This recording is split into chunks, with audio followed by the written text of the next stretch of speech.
Welcome back. Baganagaan deebitan, baganagaan dhuftan. Kun podcastii Ilma Hormaati.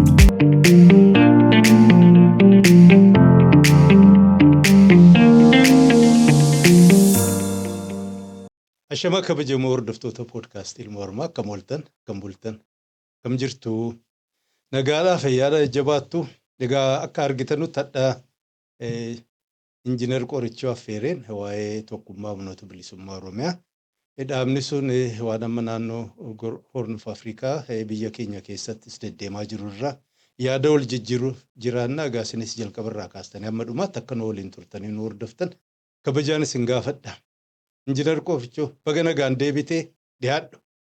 Hayyee baga nagaan nu eedee galatoomis hin jenna carraa kana nu kennu. Akkam jirta maana jalaa badde guyyuma takka gaafuma waa waliin haasofnu malee yeroo kan naman barbaaddanisi. Maaligaa jireenyuma biyya addunyaa tanaatitti nu balleessee dhiifama jenna. Hoomaa miti dhugaadha jiruun biyya hambaa kun xiqqoo laaftuu miti. Muciyyoon tokko akkuma waan jette makmaaksa haati isiin jette naa himte akka gogaa waxxaramnee jirra jette karaa hundaanu. Dubbiin akkasuma taate. Akkam jirtaas naguma. Nagaa galata Rabbi. Hayyee mee egaa hadhaa silaa waa dhaga'uu barbaannaa gurri siin beelofti waa dhaga'uu barbaadde dhiyoo kana karaa biyya alaa kana saayibariin haa ta'u qaamaanis wal arganii humnoonni garaagaraa erga akka waan mootummaa amma jiru kana jijjiiranii sirna biraa fiduuf tattaaffii godhan bifa garaagaraan argineerra miidiyaarra yeroo darbe TPLF warra durii illee soonafin walitti wal gahee godhanii achii boodas immoo Oromoonni siyaatilitti wal arganiiru. Akkam ture wal gahiin suni maal fakkaata? Qoonni keessan maal ture sanarraa? Gaafii gaariidha haa ta'u malee nuyi qoodallee irraa hin fudhannee quballee irraa hin qabnu akkuma nama biraa miidiyaadhaan dhageenye egaa miidiyaadhaan argine jechuudha. Isin affeerraan isin hin dhaqqabne moo isintuu waan sanarraa argamuun barbaanne? Lakki affeerraan nu dhaqqabis hin jiru qubarraa hin qabnu miidiyaarraa dhageenye dhugaa dubbachuudhaaf. Okay. Ani jechuun bakka bu'oota jaarmiyaa fa'aa irraa qooda fudhate jennaan isin kun waltajjii garaagaraa irratti dhiyaattanii jaarmiyaa keessan erga uummataa wal barsiisuu eegaltanii xiqqaatu. Anuu ka beeku jechuudha. Koalishinii keessaniin sababseeffatee si'ii fi jaalla keellee intervii godheen jiree achii boodas dudubbataa turtan kanaaf irraa qooda fudhattanii turtan ka jedhugaa. Yoo sanarraa qoodan fudhanne waan irraa nu himtan hin qabdani ammoo gaa mee isin maaliif jirtan amma akkam deemsee namni gariin egaa hammam dhugaa taatee akkuma beeknu bara ammaa kana faranjiin isuma bakkuma waa cicciraatteerra waa ho'isuu jaallatti gara kaabaa kanarraa lolli ka'uuf qophiin jira waan jedhan sanarraa maal quba qabdan akka jaarmiyaatti? Dhugaadha oduun ankofarbii ta'e kan jechuun kan dhugaa ta'uuf sobni isaan beekamne akkuma hundi keenyaa dhageenyu oduun hin deema.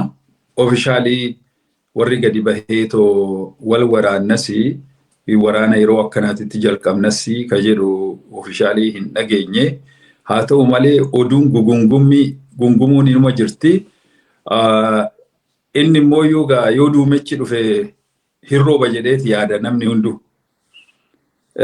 Loojikiin jiru kana haa ta'u malee akkuma namni hunduu beekamu waraanni qaama kamiyyuu barbaachisaadha miti. Ani akka nama tokkootitti ilaalchi kiyya. Wanni waraanaan hiikamu hin jira jedhee hin yaadu. Wanna siyaasaadhaan hiikamu haasaa fi mariidhaan hiikamu malee dubbii siyaasati naannoo sanitti wanni deemaa jiru malee wanni waraanaan hiikamu hin jira jedhee hin yaadu. Waraanni akkuma beekamu qabeenya mancaasaa, biyya balleessaa, lubbuu wareegama qaalii, lubbuu nama hedduu galaafata. Kanaafi waraanni qaama kamiyyuu faayidaa hin qabu. Waraanni sunis yoo ka'e immoo qaamni mo'us qaamni mo'atamullee hin jiru. Badaa rakkisaa ta'a waraanni kuni. Warra waraana kaase kana miti warra biraatillee akka dudda duubaa waraana kanarratti hirmaatani affeera jechuudha. Gaanfa Afrikaatti walumaa galatti yeroo ammaa kana waraanni hin barbaachisu. Haala amma jirurraa har'a ikoonomiin hunduu gadi bu'ee wanni hunduu qaalii ta'ee uummanni jiraachuu yeroo dadhabee fi rakkoo garaagaraatirra yaada garaagaraatirraa fi sodaa garaagaraatirra waan jiruufi kuni rakkoon jireenyaa itti dabalamee uummataafis yaaddoo hamaadha. Uummataafis rakkoo guddaadha. Warra waraana gaggeessuuf illee rakkoo guddaadhaan jedheeti ni yaadan. Gabaabumatti akkanuma hin jedhee ibsee namni na hubata natti fakkaata. Hayyee baraka argadhu injiinar Qorichoo. Egaa wanni gariin amma keessaa naannoodhuma ammaatti maqaa dhooftee nuyis keessa dhalannee guddanne sana bubbullee of duuba deebinee ofillee warra waliin sosso'aa turrellee walumaa galatti hawaasa sana naa laallu hundallee jechuu baadhu wanni waltajjii siyaasaatti ol ba'e akkuma saba fedhee keessaa dhufurra jireessisa tokkicha of malee kaan arguu dadhabuun waliin haasa'uuf waliin mari'achuuf give and take aadaan dhabamuun sun waan atamma hawwitu karaa nagaatiin lola malee waa argamsiisuu ka jiru hammam fudhatamaadha jettee yaadda humnuma fedhe keessattuu. Lolli bakka itti barbaachisaa ta'utu jira, bakka itti hin barbaachifneef jira. Karaa lamaan laalla lola kana. Lolli amma fakkeenyaa fi yoo biyyi biraa biyya kee weeraruuf dhufe yookaan immoo biyya kee sirraa fudhachuu fi daangaa kee cabsee dhufe awutorinitii kee yoo cabse sovereignty kee yoo cabse ofirraa ittisuun seera addunyaatti illee hedduu barbaachisaadha. Wanta godhamuun irra malu jechaadha. Biyya ofiitirraa diina ofii ittisuun self defense godhuun waan bakkuma hundattuu nama tokkorraa kaasee hamma biyyaatitti seera addunyaa keessatti namni ofirraa diina ofii ittisuun baay'ee barbaachisaadha. Lolli haala kanaan dhufu hunduu barbaachisaadha. Haa ta'u malee lolli keessatti uummanni tokko obboleeyyan lamaan wal waraananii hedduu barbaachisaadha miti. Lolli suni siyaasadhaan hiikamuu danda'a. Warri mootummaadhaa yookaan immoo biyyattii hin bulchina jedhan kanarratti mo'amuu isaanirra jira. Lolaan odoo hin ta'in siyaasaan mo'amanii fedhii uummataa sanii bakkaan ga'uu isaanirra jira. Sagalee uummataa dhaga'uu isaanirra jira. Uummata tajaajilan yookaan immoo uummata mootummaadha jedhanii irratti aangoo argatan kana maandeetii isaaniis kabaajuu isaanirra jira. Uummata kanallee kabajuu isaanirra jira. Malee uummata kana ajjeesu, uummata kana hidhu, uummata kana dararu waan barbaadan humnaan godhuun kun eessumattuu addunyaa kamirrattuu fudhatama hin qabu. Uummata kana biratti illee fudhatama hin qabu. Aadheeratuu haa gabaabbatuu malee mootummaan kun akka mootummaatitti hin kufa. Kufaatiin isaa kunillee rakkoo guddaa fida. Haala amma nama walitti hammeessanii duydaaf garaa godhanii aangumarra turuuf jechaadhaa fi waan hin mallee fi waan hin taane haala hin mallee fi haala uummataaf hin mijatamneen uummata kana walitti kakaasanii uummata diina walitti godhanii aangorra turuu yaaluun faayidaallee bu'aallee tokkollee hin qabu. Kuni rakkoo hamaatti nama saaxila. Uummatallee ta'ee mootummaa kanallee jechuudha walumaa galatti. Hayyee galatoome injiinar Qorichoo waan yaadachiiste hin beeku yoo ta'e umriin dhaqqabdellee xiqqaatu amma namni baay'een ka lubbuun jiru ka beeku biyya sana keessatti marraa 3 jijjiiramne ta'ee jira.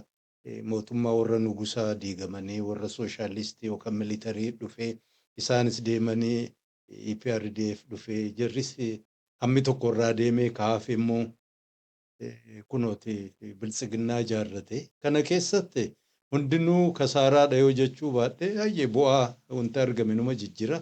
Ammoo amalliin jijjiiramne tokko ni jira.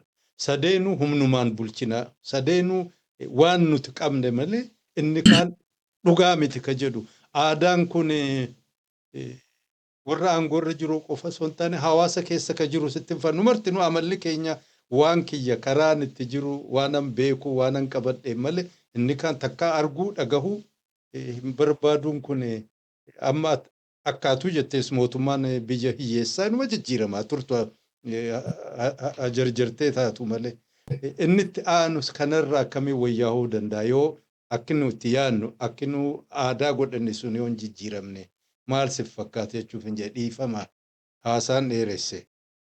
Rakkoon jiru gaafii gaariidhasi. Jijjiiramni sammuu namaati. Sammuu namaa jijjiiruudhaaf ittuu gaanfa Afrikaa keessatti ittuu biyya keenya keessatti baay'ee salphaa miti. Wannumti waraanas fidusi wannumti wanna hundaa humnatti jijjiiruu fi ilaalchaa fi adeemsi jijjiiramuu dhabuu irraa kan ka'e. Sababni isaa ummanni akka itti ijaarametti ummanni argitanii dura mootummaan tokko ummata tokko yoo miidhuu barbaade ummata ikonomiidhaan baay'ee miidha. Ummanni amma ijoollee isaa bulchuu fi mana isaa waan nyaatee bulu waan akkanaa yaada malee waa'ee mootummaadhaa waa'ee bulchiinsaa nageenya hin yaadu. Dura akkasitti dadhabsiisaniiti korraapshinii biyya korraaptidii godhanii ummata hiyyoomsaniiti humnaan kaan hidhanii kaan ajjeesanii bulchuu yaadan jechaadha. Kuni kan barame waan ta'eef karaa dimokiraasiitti jijjiiruudhaaf kaayyomaa hin qabanii siruma maqaa ittiin nagadanii ala fedhiis hin qabanii sanii alas karaa dimokiraatawaa ta'een bulchuuf kaapaasitiis hin qabanii beekumtiis hin qabanii sadarkaa sanittis kaayyoos hin qabanii. Kaayyoon isaanii gaafa aangoorra bahanii nama isaanii dura dhaabbatu dhabamsiisanii ofii isaaniitii aangoo irra jiraachuu fi umurii isaanii dheereffachuu kan kanaa ala wanta biraa hin qaban jechaadha. Sagalee uummataa kabajuu, uummata kabajuu akkuma beektu kunoo milishaatu har'a nama ajjeesa biyya san keessatti mana murtiititti dhiyaatanii seeraanii badii ofiisis beekanii wanni namatti murtaa'u hin jiru. Abbaan fedhe karaarra dhaabessi ajjeesa. Abbaan fedhe immoo si qabeeti birrii hammanaa kaffaltan malee si hin gadhiisu jedha. Waanuma argaa jirru kana dhugaa kana jechuudha. Dhugaa kana mootummaan kuni rakkoo ummataati jedhee qaama kana godhu sanis laalee bira gahee ummata dandamachiisuu hin dandeenye. Even warra inni shiftaadha yookaan immoo ebelu shiftaadha jedhee irraa haasa'u sanillee seeran kabachiisa jedhee yoo deemu namoota nagaa hubuudhaa ala jara san seeratti illee dhiyeessee yookaan qabee kunoo uummataan jarri kunoo waan akkanaa badii akkanaa godhanii seera cabsanii seeratti dhiyeessine dhee uummatatti qaamni dhiyeesse tokkollee hin jiru. Isa keessa maal laallaa maal nu hubachiisa? Warri bilisummaadhaaf hin waraannaa yookaan immoo hin qabsoofna jedhee bosona jiru suni qaama kamiyyuu haa ta'u maqaa ummataatiin wanna maqaa ummataatiin deemu sani wanni kun sirriidha moo sirriidha jedhee mootummaan hin laalu. Because aangoo kiyyatti dhufanii ana balleessuu dhufanii baduuti irra jira jedheeti yaada jecha. Akkasitti seetaappii godheeti qaama kamiyyuu waraanuu ummata shakke hidhuu ajjeesuu waan akkanaa gaggeessa jechaadha. Kuni gaari yeroodhaaf ta'ee jira, godhamaas jira, ittiin fufu garuu yeroo ta'etti wanni kun dhaabbachuutu irra jira. Uummannis yeroo ta'etti nagahee jedhee akka ka'u kuni beekamaadha. Homaa gaafiillee hin qabu. Akkuma muuxannoo garaagaraa biyya gaanfa Afrikaatittis ta'ee Afrikaa biraatittis, Afrikaa kibbaatittis Middle East illee akkuma argine mootummaan diktaatariin kun yeroo ta'etti salphina guddaadhaan aangorraa bu'aa hanbiraa akkuma argine kunis sanii adda hin ta'u jechaadha. Garuu keenya adda waan ta'uufi hiyyummaa qaba biyyi keenya. Fakkeenyaaf amma yoo biyya horii qabuu fi biyya ooyilii qabu walitti yoo laalle baay'ee rakkisaadha keenya. Kufaatiin keenya baay'ee rakkisaadha. Anan biraa immoo uummata kana addaan qoodanii jiranii waggaa 30 kana keessatti wanni hojjetamaa ture uummata gosaan addaan yookaan immoo gandaan addaan qoodurraa jalqabee hamma sablammoota addaan qooduu walitti waraana akka walitti bananii wal ajjeesanii akka walitti hammaatan godhuunis waan uumameef itti uummata Oromoo kanatti diinni hamaan hunduu akka diinatti ta'u Oromoon akka aangorra jiruutitti akka abbaa yeroo ta'eetitti ilaalamee Oromoon akka jibbamu godhamee jira waan ta'eef uummanni kun immoo uummata hammataadha. Saba bal'aadha, uummata guddaadha. Uummanni kun uummata toleraansii qabu, uummata obsa qabu, rakkoo hundaa baateeti jiraate. Uummanni kun ka'ee Maqalee hin dhaqu, ka'ee Bahar Daar hin dhaqu, ka'ee Gondor hin dhaqu, ganda isaatiitti dhaanamaa jira, ganda isaatiitti ajjeefamaa jira. Waan namaatis hin fudhatu, wanta isaatiitu jalaa fudhatamaa jira jechuudha. Lafa isaatiitti jalaa fudhatamaa jira, qabeenya isaatiitti jalaa fudhatamaa jira.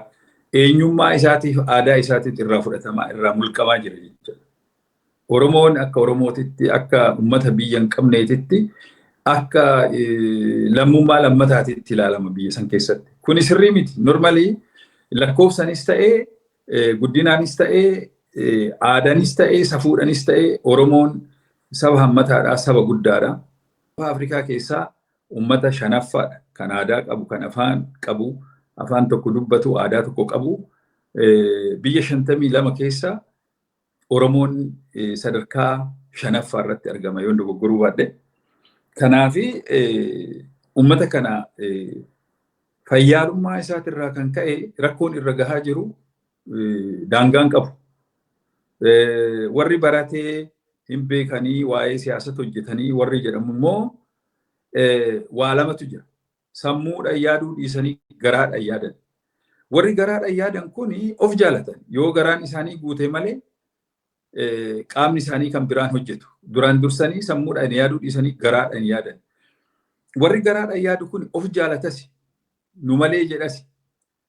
Kanaaf qabsoon fuulduratti deemuu hin dandeessu. Maaliif isa kaalamtee waan jirtuuf warra kanaan jechuudha. Dhakaa gurguddaatu karaarra taa'ee jechaadha. Dhakaasaan yookaan gireedaraan yookaan bulloozaraan fiddee yoo achi kaasuu baatte dhakaan sun haga achi jiru karaa sanirra akka gaarii deemuu hin dandeessu jechaadha. Qabsoon Oromootis akkasitti sakaalamtee jirti. Warroonni qabsoo oofna jedhani nu malee beekaan hin jiru, nu malee kan qabsoo tana godhu hin jiru, karaa keenya malee karaa maaramii hin jiru jedhanii waan qabanii sakaalanii jiraniif karaa irratti wal gurguruu, dabarsanii wal kennuu, wal saaxiluu, dhaaba bittinneessuu wanta akkanaa wanna argame atillee waan irraa beektu waan jiruuf kana baay'ee diteelii isaa keessa seenu akkasi. Kan immoo hanbiraa maali uummanni kun wanni rakkoon isaa guddaa namni tokko gadaa ba'u nama sobaanis haa ta'uu dhugaanis haa ta'uu namni yoo harka dha'eef namni sun hayyuu kiyya jedhee fudhata. Lafumaa ka'e nama sobaa nama homaa isaan goone nama gantu ka'eetuma qabsaadha jedha. Facebook irraa haa dhufu, whatever bakka fedhee haa dhufu, ilma kiyyaa qabsaadha waan akkanaa godhe jedha. Nama haasaa danda'u, nama sobuu danda'u. Akkuma argaa jirru ebeluuf siin jechuu hin fedhu maaliif uummanni hunduu hin beeka waan ta'eef jechaadha. Namoota kanaan qabsoon keenya gurguramaati nullee wajjiniin gurguramaa baanee gaafa immoo gadi baanee lakkiyyaa jaran kun sirrii mitii bari namni hunduu hamma danda'e amma gahee isaa ofirraa waa dhoowwuu danda'a ittisuu danda'a jennee gaafa gadi baan immoo namni hunduu gantuu ta'a jechaadha. Anarraa illee jalqabee anis gantuudha yookaan nama beekuma hin qabne wallaalaadha. Arrabsamuu yookaan xiqqaa'uu narra jira jechaadha. Kuni aadaa uummata keenyati miti. Aadaa warroota of jaalatuu fi warroota nu malee beekan hin jiru warroota nu malee karaan hin jiru, karaan qabsoo nu harka jira, nutu qabsoo tana hoogganaa, namni biraa isan galchuu jedhee Oromummaallee namaa kennuu namarraa illee fuudhuu yaalii godhu. Warra santu Oromoo gabrummaa jalatti hambise. Oromoon guyyaa takkaan bilisoomuu danda'a. Oromoon yoo wal ta'e biyya Itoophiyaati miti biyya biraati fuunama warra duubatti deebi'u miti Oromoon. Oromoon 350 kan ta'an Somaalee harka Itoophiyaa kan baase isaan. Gara Eertiraarra lafee ilmaan Oromooti irratti amma ammaatitti lafeen tuulamee jira. Oromoon yoomiyyuu biyya tanaa wanni inni hin goone hin jiru. Kallattiidhaan warri wareegama qaalii kenne Oromoodha. Biyyuma Oromoon itti dadhabaa, itti kufaa, itti du'aa dhufe kana akka biyya hin qabneetitti Oromoon yeroo ta'etti ilaalamee har'a sadarkaa rakkoo kanarra Oromoon irra gahee jechaadha. Ilmi Oromoo tokko mirga hin qabu. Ka'eetoo nan qabsaa kanan godha jechuu hin danda'u. Akka ilaalcha warroota hoogganaadha nuyi jedhanii odeessan sanitti hedduu jarri kun hedduu dhiifama godhi hedduu aragwaantidha. Hedduu of jaalatanii beekan nu malee hin jiru, namni nu malee hin jiru warra jedhu. Garuu lakkoofsa Oromoodhaa yoggaa lakkaa'uu barbaadan miliyoona 60, miliyoona 50 jedhaniiti faayidaa isaaniitii fi siyaasa isaaniitii fi itti fayyadaman lakkoofsa kan akkasitti itti fayyadaman jechaadha. Haa ta'u malee ummanni Oromoo beekaan tokko, wallaalaan tokko, qotee bulaan tokko, barataan tokko, ogeessi fayyaa tokko kan bakka barbaade hojii kamiyyuu irratti hojjetee bulu dhufee nan qabsaa'oo jedhee eenyu ati jedhanii. Akka waan Oromummaanis namni namaa kennu, akka qabsoollee namni itti nama dhiibutitti dhufanii sirratti olola oofuu, hamilee si cabsuu, Oromoodhaa waa godhuu akka hin dandeenye silaamsessanii lafa si godhuudha jecha. Kun jechuun qabsaa'ota miti Oromoodhaa fi diina. Diina ofishaalii nurratti akka adurreetitti waan hunda keessa qaqatee nurra taa'ee yoo barbaanne akka barbaanne nu godhu jechaadha malee akkuma argitu kana qabsoon Oromoo guduufas hin qabdu. Jalqabni ebeluuf ebeluu jedha maqaa namoota ta'ee waamama. Maqaa namoota sanii dhahuu, dhaadachuu, haasa'uu malee qabsoon sun xumura argattee bakka tokkotti guduufamtee ummanni keenya waan argate bu'aan argate hamma ammaa hin jiru. Sobamuu fi ajjeefamuu fi hidhamuu fi yeroo mura dararamuu, tuffatamuu kanaa ala homtuu hin jiru. Kan ammaa kun immoo sistemaatikaalii ittuu kan abaase. Manni Oromoo haala hin beeynanii obboleeyyan isaa akka wajjin jiraate wal lolaa jira, wal dhabaa jira. Namni baadiyyaa jiru waa'ee kana quba hin qabu. Warroota garaan bulanii kan ta'anii lafa Oromoo magaalaa keessatti gurguranii salbaajiidhaan ofitti maranii makiinaa laastikii itti laxxafanii dhokatanii akka hattuutitti uummata keessa deeman isaantu uummata Oromoo kanallee tuffachiise hin dhagaani gurra hin qaban naman mari'atanii waa godhuu hin danda'an yaada isaanii malee yaadni nama biraa fudhataman qabu. Ilmi Oromoo tokko namni tokko akka namaatitti hin laalamu. Dubartiin takka akka dubartii Oromootitti hin laalamtu. Ilmi Oromoo tokko akka Oromootitti waa dhiyeessuu hin danda'u. Yookaan miseensa isaa ta'uuti irra jira, dirqama isaan hordofuuti irra jira malee namni tokko lakkii bar wanni kun hin ta'u jedhee jiraachuu hin danda'u. Yookaan hin ajjeesan yookaan hin hidhan. Akkuma beeynu kana jecha. So biyya alaatis teessee, even biyya alaa teessee biyya alaatitti illee si hordofanii karaa garaatiin attaakii si godhuu barbaadan jechaadha. Saroottan isaan addunyaa irratti bittinneessan. So walumaa galatti haalli jiru haalli qabsoo Oromoodha namoota murtaa'ee harkatti kufee hafee hin qisaasame qabsoon hin qisaasame baay'ee qisaasame warri amma arginu kuni silaa har'a boqonnaa fudhachuu isaan irra ture. Isaan advaayizarii jajjabaa ta'anii duuba ta'anii ijoollee dargaggeessaa gadhiisanii qabsoon Oromoo akka fuulduratti deemu godhuu isaan irra ture. Har'allee hamma uleedhaan deemanitti isaanumatu mul'ata. Isaanuma argina namni biraa hin dhalatu qabsaa'aan biraa hin uumamu jechuudha. Maaliif maseensanii jechuudha. Namoota murtaa'ee harka jirti. Tireen Oromoodha. Oromoo harka miti kan jirti. Qabsoon speeshaalii. Namni tokko yoo bosona galee waa'ee nama saniitti odeeffama. Namni tokko yoo malaammaltummaa sirriitti haasa'uu kan danda'u ta'ee sirriitti haasa'e akkuma jiruun nama san hordofanii namni suni yeroo lama yeroo sadii si gurgura karaa irratti. Jireenya ofii itti sirreeffata qabsootan. Dhume jarri kun immoo ta'aniituma hayyuudha jedhanii umrii isaanii guutuu warri hedduu aragwaantii ta'an warri uumaa qabsootana waa godhullee hin dandeenye garuu maqaa baatanii ani akkasii maalidhaa jedhanii qabsootana nama leenjisanii namatti dabarsuu hin dandeenye absoluut. Kan argaa jirru kun waan dhugaa jiru kun waan dhugaa walitti haasa'u. Silaa argitee dameetti amma namni tokko abbaan ilma dhalchesanitti yoo waan jiru hin dabarsine wanni darbu hin jiru wanni irraa haasamu illee hin jiru jechuudha. Qabsootana uummata biraatitti amma qeerroon jenereeshiniin qubee kun kan of beekee kan of bare. Sirriitti weel orgaanaayizii hin taane namoota hin taane harka bu'anii raawwatanii akka hin taanetti addaan qoqqoodamanii bakka hin taanetti faca'anii hafan jechaadha.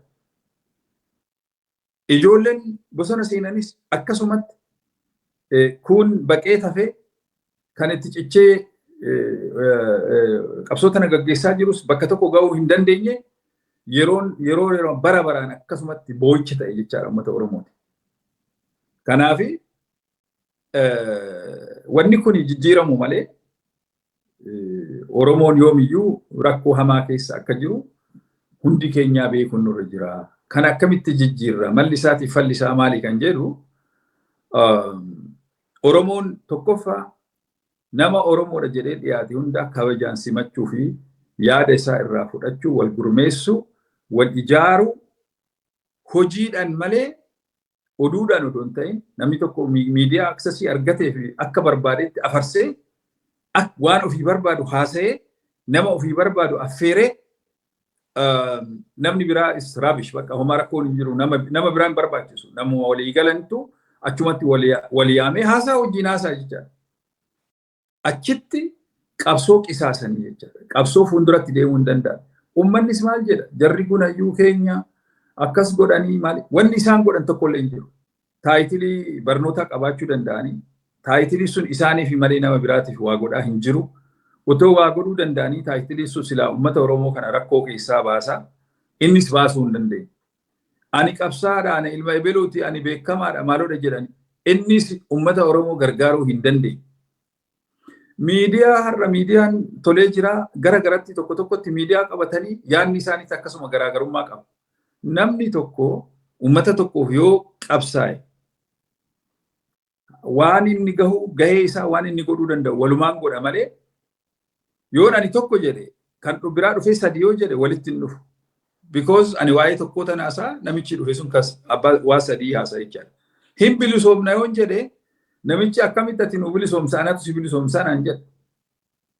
Sirumaatti maaltu si galche waa'ee bilisummaa yookaan waa'ee Oromootu maaltu si galche jedha barbaade.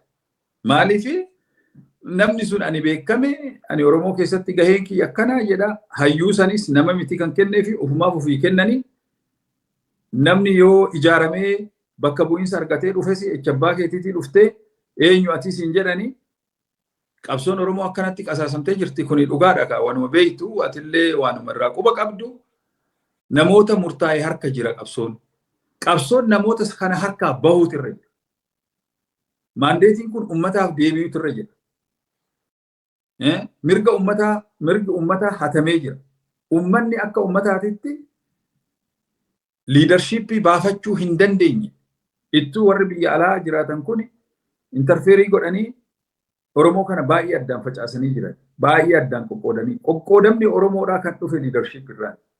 Warroota sammuun isaanii haaluma tokko yaadu daddafanii kiisii isaanii waa guuttatanii afaan isaanii mimmi'eeffatanii daldala uummata Oromooti irratti oofan hayyuu of godhanii namni tokkichi odoo bakka bu'iinsa hin qabaatin otoo dhaaba tokko keessattis hin ijaaramin otoo nama tokkollee walitti hin qabin ka'aniitu warroota hayyuu ta'antu jira ashufumaa dhufanii.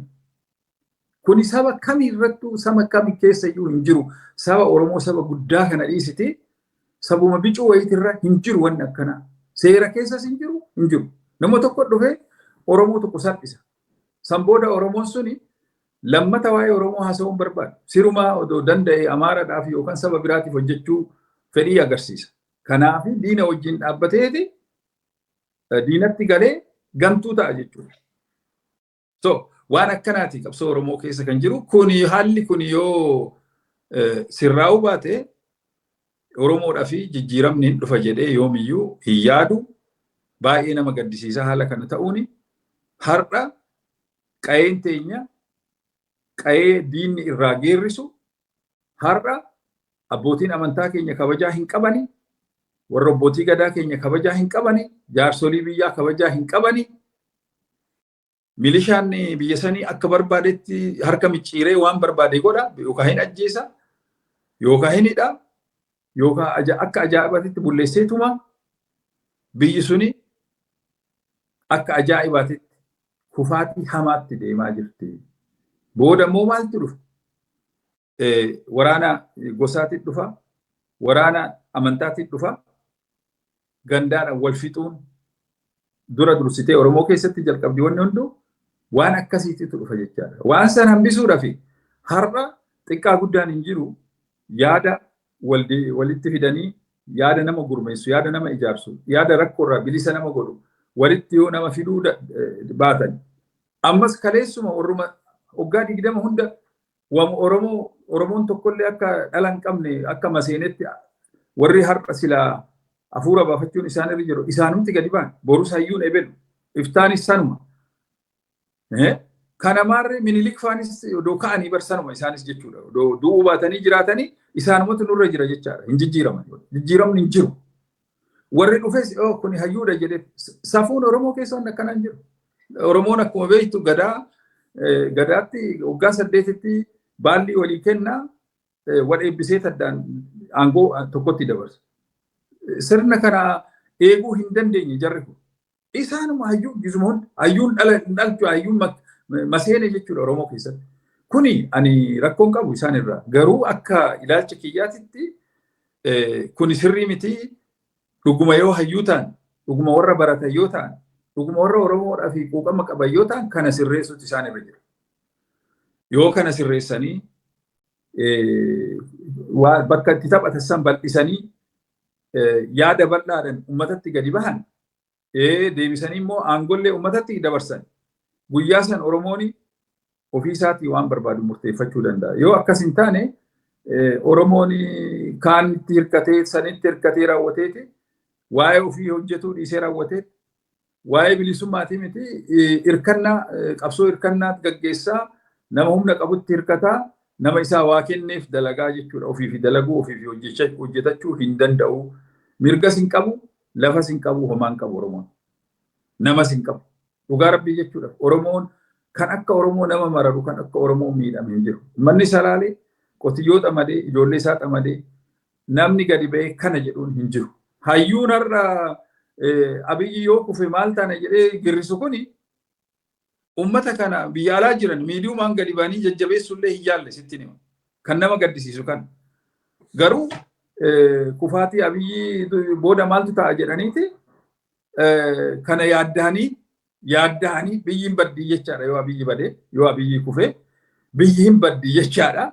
Yaaddoon kun isaan qabeeti ummanni yoo boo'u kan waa tokko hin jenne daddafanii wal gahanii marii jalqaban jechaadha. Kuni qaaniidha. Uummata keenyaafis qaaniidha, nuufis qaaniidha. Haa ta'u malee yaada kana mariidhaan ammallee sirreessuu hin danda'ama jedhee yaada. Akkanatti miti immoo kan namni mootummaa amma funyaanitti fudhatee hidhatee jiru kana kuffisuun kan danda'amu. Wannoodha harbuudhaa miti dhagaadhaan darbattee harbuu jala ga'e kan jiksitu. Wanni akkanaan jiru.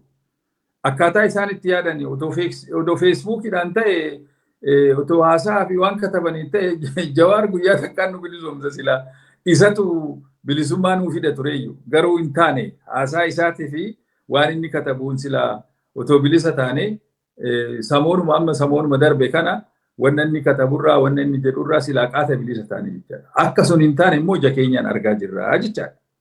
So kan achi nu dhaabbachuu hin jiru of dandeenyee dhaabbannee hirkannaa jalaa baanee ummanni Oromoo tokkummaa keenya jabeessinee gara tokkotti lucceffannee yoo qabsoofne harka dhibbatti himoona jedhee yaada. Kanaafuyyuu anis kanan humnata tokkummaa Oromoo akka ijaaramu hiriyoota kiyya wajjin fi beektota Oromoo hedduu wajjin walii gallee humnoonni tokkummaa Oromoo kan hundeeffameef kan. Nuyi kaayyoo adda bilisummaa Oromoo facaasuuf miti, kaayyoo waboo jeequuf miti. Waan tokkoyyuu nama kamiyyuu nama akka dhuunfatittis Oromoodhaaf qabsaa'u, nama akka dhaabatittis Oromoodhaaf qabsaa'u hundaa kabaja qabnaa fi nus immooyyuu akka namaatitti, akka Oromootitti, akka dhalataa Oromootitti, akka ilmaan Oromootitti mirga qabna qabsaa'uudhaaf. Kanaafuu seeraan dhaabbannee qabsaa'aa jirra. Namni kana nuun jedhu hin jiru amma qabsaa'ota tana keessa hin beekan. Namni yoo ijaarame akka moo, namni yoo qindaa'e akka moo hin beekan. Yoo amma hayyuu ta'an jechaadha. Hayyuun kana beekuutu irra jira. Hayyuun sun ijoollee maaliif yaadni keessan maali kan nuun jedhe gadi ba'ee hin jiru. Kana jechuun isaan hayyuudha miti. Isaan diina Oromooti walumaa galatti. Maaliif akka jechuu dandeessee jedhe. Namni tokko waan tokko dhaqee hiddii guuree yoo sii fide maali loomiidha moo hiddiidha jettee gaafachuu sirra jira. Nyaachuu dura. Namni tokko ijaarame yoo jedhe baay'ee bareeda jettee deeggarta malee dura dhaabbattaa. Inde oduma waan fedhe ta'ee hin milkooftanii milkaa'uu hin dandeessanii nuun jedhan. Maaliif akka ta'e hin beekne. Nu diinni akkas nuun hin jenne, jabaadhaa nuun jedhe, diinumti kan diinni keenya akkas nuun jedhe. Oromoon gadi ba'ee garuu waan takka saksasii ta'uu hin dandeessani. Milkaa'uu hin dandeessanii kan nuun jedhe Oromoodha. Amma yoo kana laallu xiinxalluun akka dhaaba keenyatitti, akka ilaalcha keenyatitti diinni nama biraa odoo hin ta'in xannachi guddaan Oromoo keessa jira. Kan Oromoo diigaa jiru, kan qabsoo Oromoo bakkuma hundatti sakaalee akka fuulduratti hin deemne godhu Oromoo akka ta'e qulqulleeffannee jechaadha. Isa duras nu qormaata hedduu goone maaliif qabsoon Oromootu fuulduratti deemuu diddee, maaliif gandatti galtee, maaliif gandarraa immoo baatee kiisii namaa keessatti galtee, maaltu kana fide kan jedhu san hunda qorannee dokumentii harkaa qabna, lafaa qabna. Kana hunda qorannee namoota illee ilaallee xiinxallee wanni akkanaa kan ilma Oromootii kabaja hin qabne, kan keessi Oromootii dhimma hin qabne, hayyuu Oromoo ta'ee Oromoo bulchuu hin danda'u. Abadan hin danda'u. Gaafa nu dhumne, gaafa nu lafarraa dhumne, meebii namni yoo dhabame ta'uu danda'a. Kassanii alaa garuu ani warroonni akkanatti yaadanii fi warroonni yaada akkasii qaban kan amma fakkeenyaaf kaaniitu miidiyaa aksesii banatanii akka barbaadanitti haasa'an. Uummata biraa abbaa barbaadan dhiyeessanii abbaa barbaadan ofirraa dhiibanii wanni akkanaa amma achi Oromoo keessatti hin hojjetu. Humnoonni tokkummaa Oromoo kana baay'ee gadi qabee irratti qormaata gaggeessee warroota akkanatti Oromoo diiguu malee Oromoo ijaaruu hin dandeenye waan Oromooti irratti kallattiidhaan fuuldura dhufanii qabsoo Oromoo kana qisaasan duraan dursinee wal'aansoon keenya isaa waliin. Isaan bakka tokkotti dhaabuu danda'uun nurra jira. Yoo isaan bakka tokkotti hin dhaabbanne jijjiiramni kamiyyuu Oromoodhaa dhufu hin jiru akka ilaalcha keenyatti. Nuyi mirga keenya qabsaa'uun isaanis mirga isaaniiti. Garuu namni qabsaa'u tokko wanni irratti wal dhabu hin jiru. Maaliif kaayyoon keenya nuyi uummanni keenya abbaa biyyummaa akka gonfatu, mirgi isaa akka eegamu, biyya isaa keessatti kabajaan hamma uumaa fi hamma du'aatitti akka kabajamee jiraatuu fi biyyummaa abbaa biyyummaa isaa mirkaneeffatee nagaan olee akka galu barbaadan. Warri sun kanan barbaadani of course hin barbaadan. Maaliif nama undermining godhan? Maaliif qabsaa'ota Oromoo qabsoo Oromoodhaa maaliif qisaasan? Maaliif harka isaanii callaatti kuftee qabsooni isaan malee namni biraa ittiin hirmaanne? Fakkeenyaaf warri amma maallaqa guuru amma dhiifama maqaa namaatillee kaasuun nan barbaachisu mucuma kanarraa jalqabe. Hospitaala takka, mana barnoota takka, uummataaf gurmeessee hin beeku. Nama rakkate nama tokko saantiimii takka kennee hin beeku. Jechuma gaarii waan isaatirraa waan inni barbaade mormuu aangotti ba'uudhaaf fiiguu malee uummata Oromooti deebii waan ta'u. Qeerroonni gara 5,000 kan dhume balaa eenyutti takka ta'e uummanni hin beeka. Dhiifama jechuu miti warruma ijoolleen jalaa dhumtee warri amma garaan isaanii akka ta'anitti madaa'ee jiran kana yaa uummata kiyya jabaadha namni jedhe tokkollee hin jiru gadi ba'e. Kana jechuun qaanii guddaadha. Warroonni akkanatti har'a gadi bahanii qabsaa ta'anii beekaa ta'anii nutti mul'atan kuni hundi isaaniitu rakkoo mataa ofii qaban. Kanammoo uummanni sirriitti beeka, ragaatu jira, waa hundatu qindaa'ee jira. Akka isaan deeman kanatti hin ta'a jettee absoluut yaadiin atis Oromoonis yaadu kana. Oromoon baratee dammaqee jira amma. Akkamitti akka shirri irratti deemaa jiru, Oromoon qabsoon isaa akkamitti qisaasamaa akka jirtu, akkamitti awwaalamaa akka jirtu, haasaa malee akka dhugaan hin jirre. Uummata bira wanni hojjetamu waan akka hin geenye, uummanni faayidaa tokkollee akka hin arganne. Qotee bulaan keenya rakkoo irra jira. Waggaa 2 waggaa 3 qonne buqqa'ee ala jira. Miliyoonni meeqa? Namni waa'ee isaanii dubbatu hin jiru. Hayyuu waa'ee isaanii dubbatu hin jiru. Akkuma duratti kaasuu yaale uummata Salaalee ilaali, uummata biraa ilaali. Oromoon akkuma jiru rakkoo irra jira. Kun beela'eeti uummanni Booranaa akkamitti akka hubame, horiin jalaa dhume akkamitti akka beela yeroo darbe argitee jirti. Uummanni Wallaggaa maalirra jira? Halkanii guyyaa asaarirra jira. Bakkuma hunda ga'ee jira amma kun. Namni waa'ee isaanii dubbatu hin jiru. Isaanii warra nam tokko qabsaa ajajaa olaanaa waboo wajjin hidhatama godhanii inni waraanaa isaan asitti olola oofanii akkasitti bilisa nu baasan. No. Wanni akkanaa hin jiru. Wanni akkanaa hin jiru. Qabsoon akkanaatis hin jiru.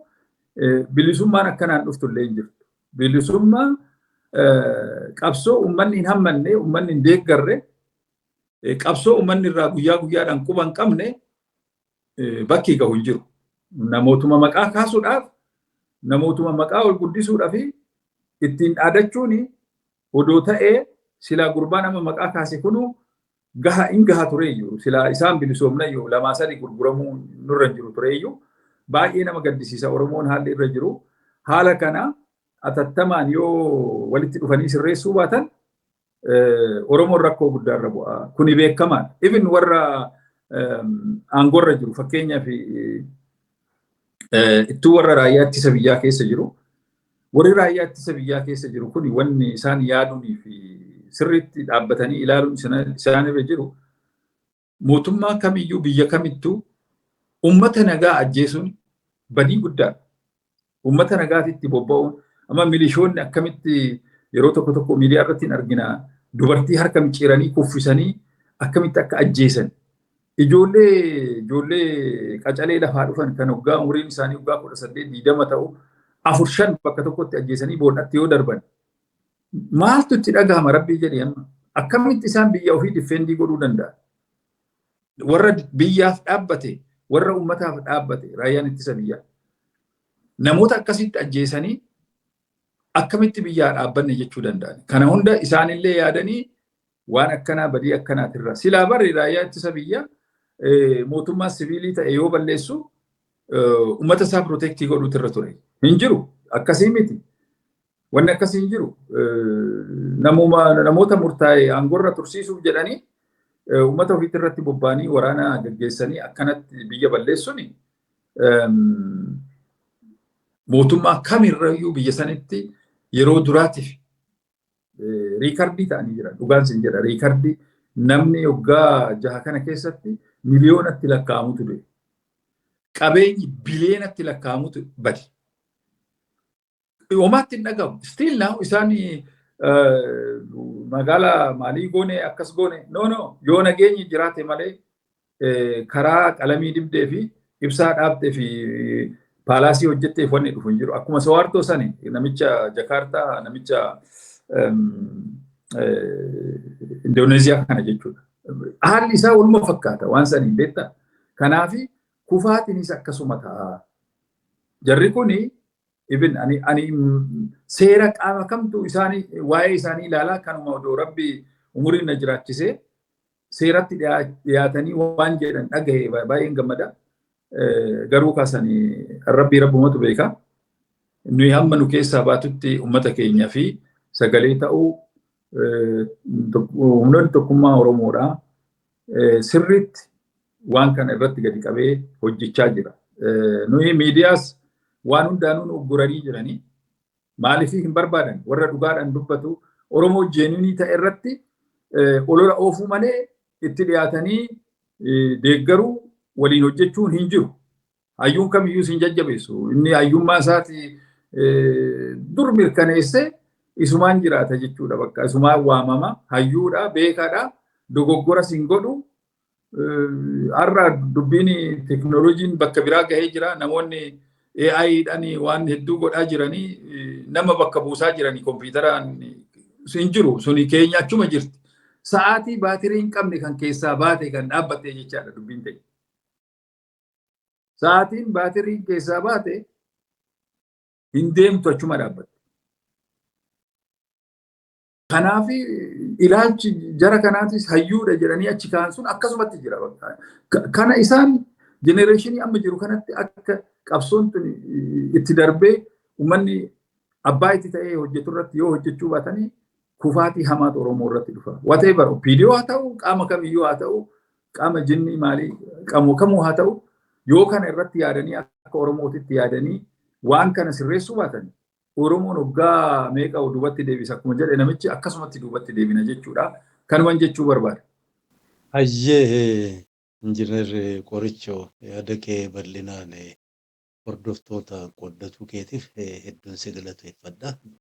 Horii bulee egaa amma dubbiin silaa waan biyyaa haasa'u jirra. Naannoo sana keessa deemaa jiru dubbii poortiiti buufata biyyi keenya nu barbaachisa ka jedhu sababa sanaan immoo jarri kaan immoo lakkii humnaan nu jalaa fudhatuuf deemanii waan kan akka humnoota tokkummaa humnoota Oromootti akkamiin ilaaltan biyyattiin sun isin egaa koalishinii humnoota garaagaraa waliin illee uumtaniittu Oromoo qofaa miti waan Itoophiyaa irratti hojjettan akka amma dura namoota lamaan tokkollee dubbisee miseensa keessan ta'anii akkamiin ilaaltan waan kana?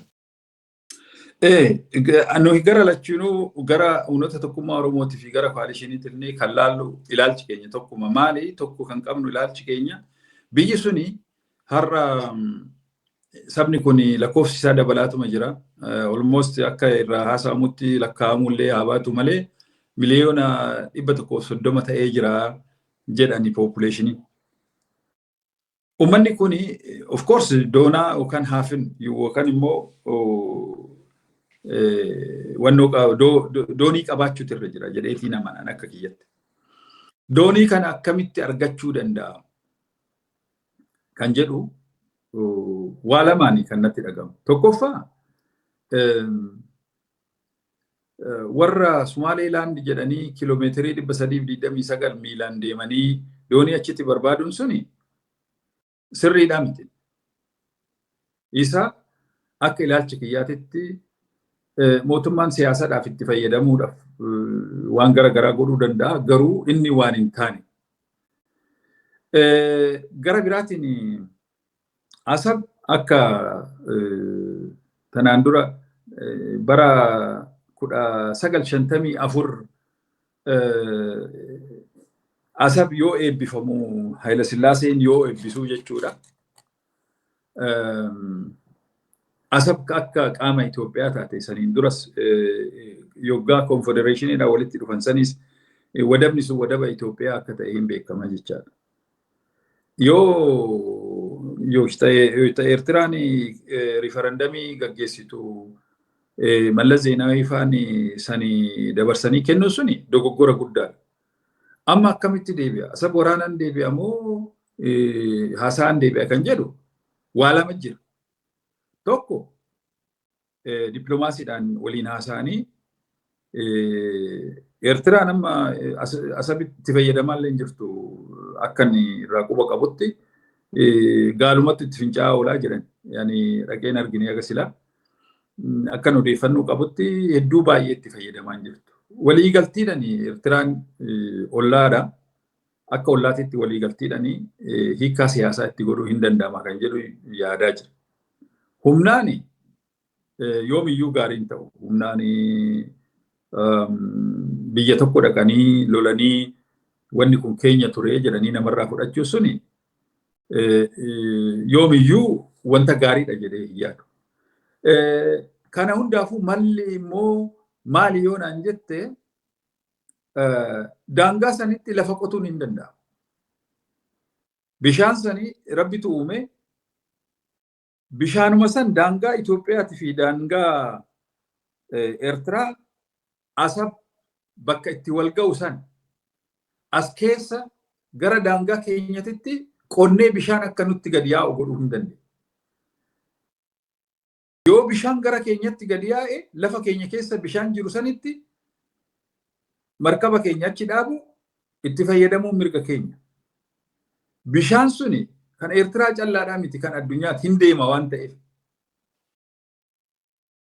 Hiikaa akka salphaatitti fiduu hin danda'ama. Garba gaarii daangaa kan qabu bakka daangaa irraa qabnu saniin gara keenyatti qonnee bishaan suni akka lafa keenya keessa daangaa keenya keessa ciisu goonee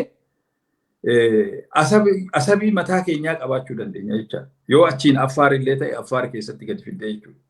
Kanaaf namaa wanni wal lolachiisu ollaanis wanni wal lolachiisu hin jira jedhee yaadu. Kan ammoo irratti yaaduudha, irratti hojjechuudha, biyyoota garaagaraa gargaarsa gaafachuudha. Salphaan ta'u injiinaringii jabaa barbaachisaa isa qormaata jabaa itti godhanii bishaan sun akka keessatti gadi gara biyyaatitti gadi dhufu godhanii hojjetanii wadaba gaarii qabaachuu dandeenya jechaadha. Olterneetiivii barbaaduun dirqama karasi. Malee lolaan dhaqnee biyya tokko weerarree fudhanna kan jedhu suni homaa fidu. Diinuma ofitti jabeessitaa ammaa fi mootellee yoo fudhattee nagaan argattu yeroo hunda bu'aan qabdu jechaadha kasaararra jirta. Isaanis akka laayyetti warra kennuu miti. Tokkoffaa marii yoo kun hin taane immoo karaa kanaan hin ta'a jedhee yaada. Karaa kanaan waan wayiidha homaa rakkoo kan uumu jiru bishaan sanii jallisuu hin danda'a. Gara keenyatti akka dhufu lafuma qotteeti bishaan akka gadi yaa'u goota. Bishaan sanirraa daangaa keetii achi yoo dhufe wanna keetii namni si dhoowwu hin jiru akka seera addunyaatti illee jechuudha. Karaa dooniitiin dubbiin salphaadhaa miti. Doonii biyya saniif hin barbaachisa. Wadaba hin barbaachisa. Wadaba sana akkamitti arganna kan jedhu qormaata guddaa irratti godhamuutu irra jira. Karaa salphaatti yoo jarri tole jedhee dabarsee kennu taate waliin haasa'anii dokumentii duraan jiru sanis waliin ilaalanii walii galtiidhaan nagaan walii dabarsuu yoo danda'ani wanni baalaansii irratti godhuu danda'an yoo jiraate baalaansii godhanii tokkoffaadha. Yaalii tokkoffaadha. Yaalii lammataa yoo kun hin taane olterneetiivii waraanaa suni bu'aan qabu. Biyya irratti illee wanta gadhee fida. Wal fixuu ta'a. Bu'aan qabu yoo humnaan illee qabatanii nageenyi naannoo sanitti yeroo dheeraadhaaf booraa waan ta'eef olterneetiiviin lammataa wadaba sanii daayivartii godhanii gara biyyaatitti galchuu hin danda'ama jedhee yaadaan akka kiyyatti kanuma. Ayyee galatoomee yaada ajaa'ibaan gad dhufte. Kan biraa sababa amma bishaan sanaan kaka'e Masrii fi mootummaan Itoophiyaa yeroo dheeraadhaaf waliigaluu dadhabanii namoota odeessi gabaasni garaagaraa akka deddeemtutti deeggarsa barbaadu jira. Waan kana hojjetanii waan sana hojjechuuf deeman hin beeku. Tarii dhaga'uun ooltu humnootuma maqaa Itoophiyaa sosso'an garaagaraa illee bifa garaagaraatiin tinnisuudhaan jechuu humna tolfachuutti dhiyoo kana ministeerri warra Suudaanii dhiyoodhuma kana ji'a 3 dura shoomamellee Kaayiroo deemee achirraa isaan mallee takka ta'anii lallabuun tokko kan jira. Warri mootummaa Itoophiyaas nama gara Suudaanitti ergatee waa kakkadhachuun hin jira. Akkamiin ilaaltan wal dhabbiin kun yoo amma gara lolaa deeme garam dhaabbachuuf deemtan isin? Nu yoomiyyuu waa'ee intarastii biyya keenyatti irratti absolute naashinaal intarastii biyya keenya yoomiyyuu irratti duna. Kamiyyuu qaama kamiyyuu haa ta'u biyya keenya naashinaal intarastii biyya keenya eegna. Biyyi qabnu takkitti matan biyya biraan qabnu. Suni homaa ejjennoo keenyatti yookaan dhaaba keenyatti yookaan miseensa keenya keessatti wanni sun ifa Itoophiyaa difeendii godhu wanta Itoophiyaa miidhurraa of eegu Itoophiyaa immoo promootii godhu dangaan ishii sovereigntiin ishii akka eegamu godhu irratti no doubt wanno tokkollee hin qabnu national interest keenya eegna dursinee jechuudha biyya keenya eegna. Gara biraatiin amma fakkeenyaa fi siyaasni bishaanii kuni wanta mataa ofii danda'e qaba. Itoophiyaan tuni harka 85 qabeenya bishaanii qabdi. Bishaan kuni warri immoo Arabaa kuni gara fuulduraa waggaa 20 waggaa 15 booda bishaan isaan bira jiru kuni soogiddatti jijjiiramaa waan jiruuf dhuguu hin danda'an. Wanni Itoophiyaa irratti taargetii godhanii fi bishaan Itoophiyaa kana haala harkatti galfatanii isaan itti fayyadaman barbaadan malee bishaan amma laga Abbayyaa hidhaan laga Abbayyaa kuni Ijipti irraa bishaan gadi hin buusu. Tarbaayinii rukutee deema yoo deeme bishaan suni achumatti wal mareeti boodarra gara isaanii deema malee bishaan asitti hafu hin jiru. Bishaan riizarviidhaa qabamu sunis yoo gadhiisan isaan balleessa malee wanni biraa wanni isaan hubu tokkollee hin jiru. Maaliif Abbaay gabbaarii wanzi kan jedhan san qaba yeroo dheeraadhaaf kan itti bishaan itti galu jechaadha. Ganna hin guuta waan ta'eef bishaan gahaatu isaaniif deema. Isaan as keessatti wanni ilaalantu jira. Bishaan miti isaan kan barbaadan. Biyyee inni haree fidu warqii mineraalii inni haree fidu san isaantu isaan dhukkubsa. Isaantu jalaa hafa. San barbaadan isaan. Isaan amma biyyee Abbaay baatee dhaqu warqii inni achitti fidu mineraalii achitti fidu san barbaadan isaan. Dubbii bishaanii callaa miti. Wanna biraatitti duuba jira jechaadha. Bishaan Ijipti irraa lagni kuni hidhaan laga Abbayyaa kuni ta'ee bishaan Ijipti irraa hafu wanni isaan irraa gahu rakkoon takka illee hin jiru. Tokko ani isaan barbaadani bulchiinsas wajjinillee bulchina fakkeenyaa fi administreeshinii hidhaa laga Abbayyaa kana waliin bulchinaa nutu kontroolii godhuun nurra jira jedhani. Ammas saatalaayitiidhani guyyaa guyyaadhani to'ataa jirra jedhan. Itoophiyaan akka Itoophiyaatitti laga ishii kamiyyuu hiitee waan barbaadde itti fayyadamuun mirga ishiiti. Wanni badii goote hin jiru. Kanarratti wanni itti gaafatamtullee hin jiru. Awaashaa ta'uu, Naayilaa ta'uu, lafa isii keessatti misooma kamiyyuu godhuuf mirga addunyaan kennee mirga addunyaa seera addunyaatirra waan jiru waan ta'eef wanni itti gaafatamtu hin jiru. Garuu haa ta'u malee nama kamiyyuu mootummaa kamiyyuu wajjin nagaan waliin haasa'anii waliin xumuruun gaariidha waan ta'eef gara biyya jahaati warri amma dubbiin kun isaan ilaalu. Warri biyya jahaan kun hunduu walii galuu isaan irra jira. Haa ta'u malee Ijipti amma warra ta'e addatti sossobdee Itoophiyaa irratti olaantummaa fudhattee dippiloomaasiidhaan mo'uu barbaadde. Suni gaa'e waan isii yaaddu.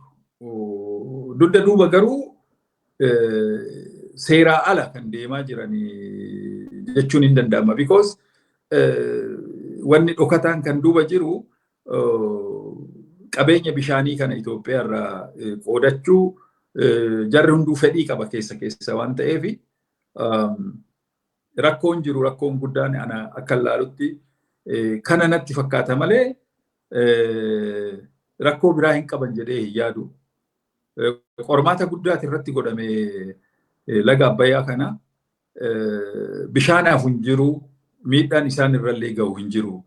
Garuu isaanii tokkoffaa nu caalanii waan kana yoo milkeessani ikoonomiidhaan illee hin guddatanii nu caaluuf deemanii kan jedhullee yaada akkasiillee hin qabani. Maaliif yoo jette karaa amantaatiin baataa faga baala waldiititti jedhanii guyyaa 29 seerri isaantu nu baase akka guyyuma guyyaadhaan ayyaana ta'ee yoomannee hafnu akkan hojjenne namni baataa amanuu guyyaa saniin hojjetu kan lidataa guyyaa saniin hojjetu kan abboo guyyaa san kan sillaasee guyyaa san kan egzaaraabii guyyaa san amma baala waldiititti jechaadha 29 guyyaan 29 Itoophiyaa keessa ayyaana jechuudha. Kana isaani jara kanatu nurratti akkasitti seera kana nu baase. Isaani Aleksaandiriyaa keessatti yeroo cherchiidha keenya fi biyya keenya paatriyaarikii nu muudaa turan irraa jalqabanii waan kana irratti qophaa'anii waan jiraniif guddinni keenya yoomiyyuu mataa isaan dhukkubsa waan ta'eef rakkoon sababni bishaan ta'e malee rakkoo biraatis nurraa qabanii jechuudha isaan. Kanaafi waan Ijiptii kana akkasitti ilaallaa jechuu kiyya walumaa galatti ani akka nama tokkootitti. Hayyee galatoome. Mee immoo as deebinaa amma egaa akkaatuu beektu waltajjiin kun bilisa. Warri amma biyya keessa jiran garaa garaa hogguu dhageenyu. Oromiyaa numatu bulchaa jira. Oromiyaa ilmaanuma Oromoo bulfataa jira. Dhibbaa dhibbatti waan uummanni Oromoo barbaadu argachuu baannullee kan arganne kanarratti dabalataa bal'ifataa deemuu qabna malee kana hongeessuun nurra hin jiru. Kanaafuu martinuu ilmaan Oromiyaa keessaa akka biyya alaa jiranii waan xixiqqaa lakkaa'uu dhiisanii kan jiru kan akkatti guddisnu gamaa gamanaan nutti duulamaa jira.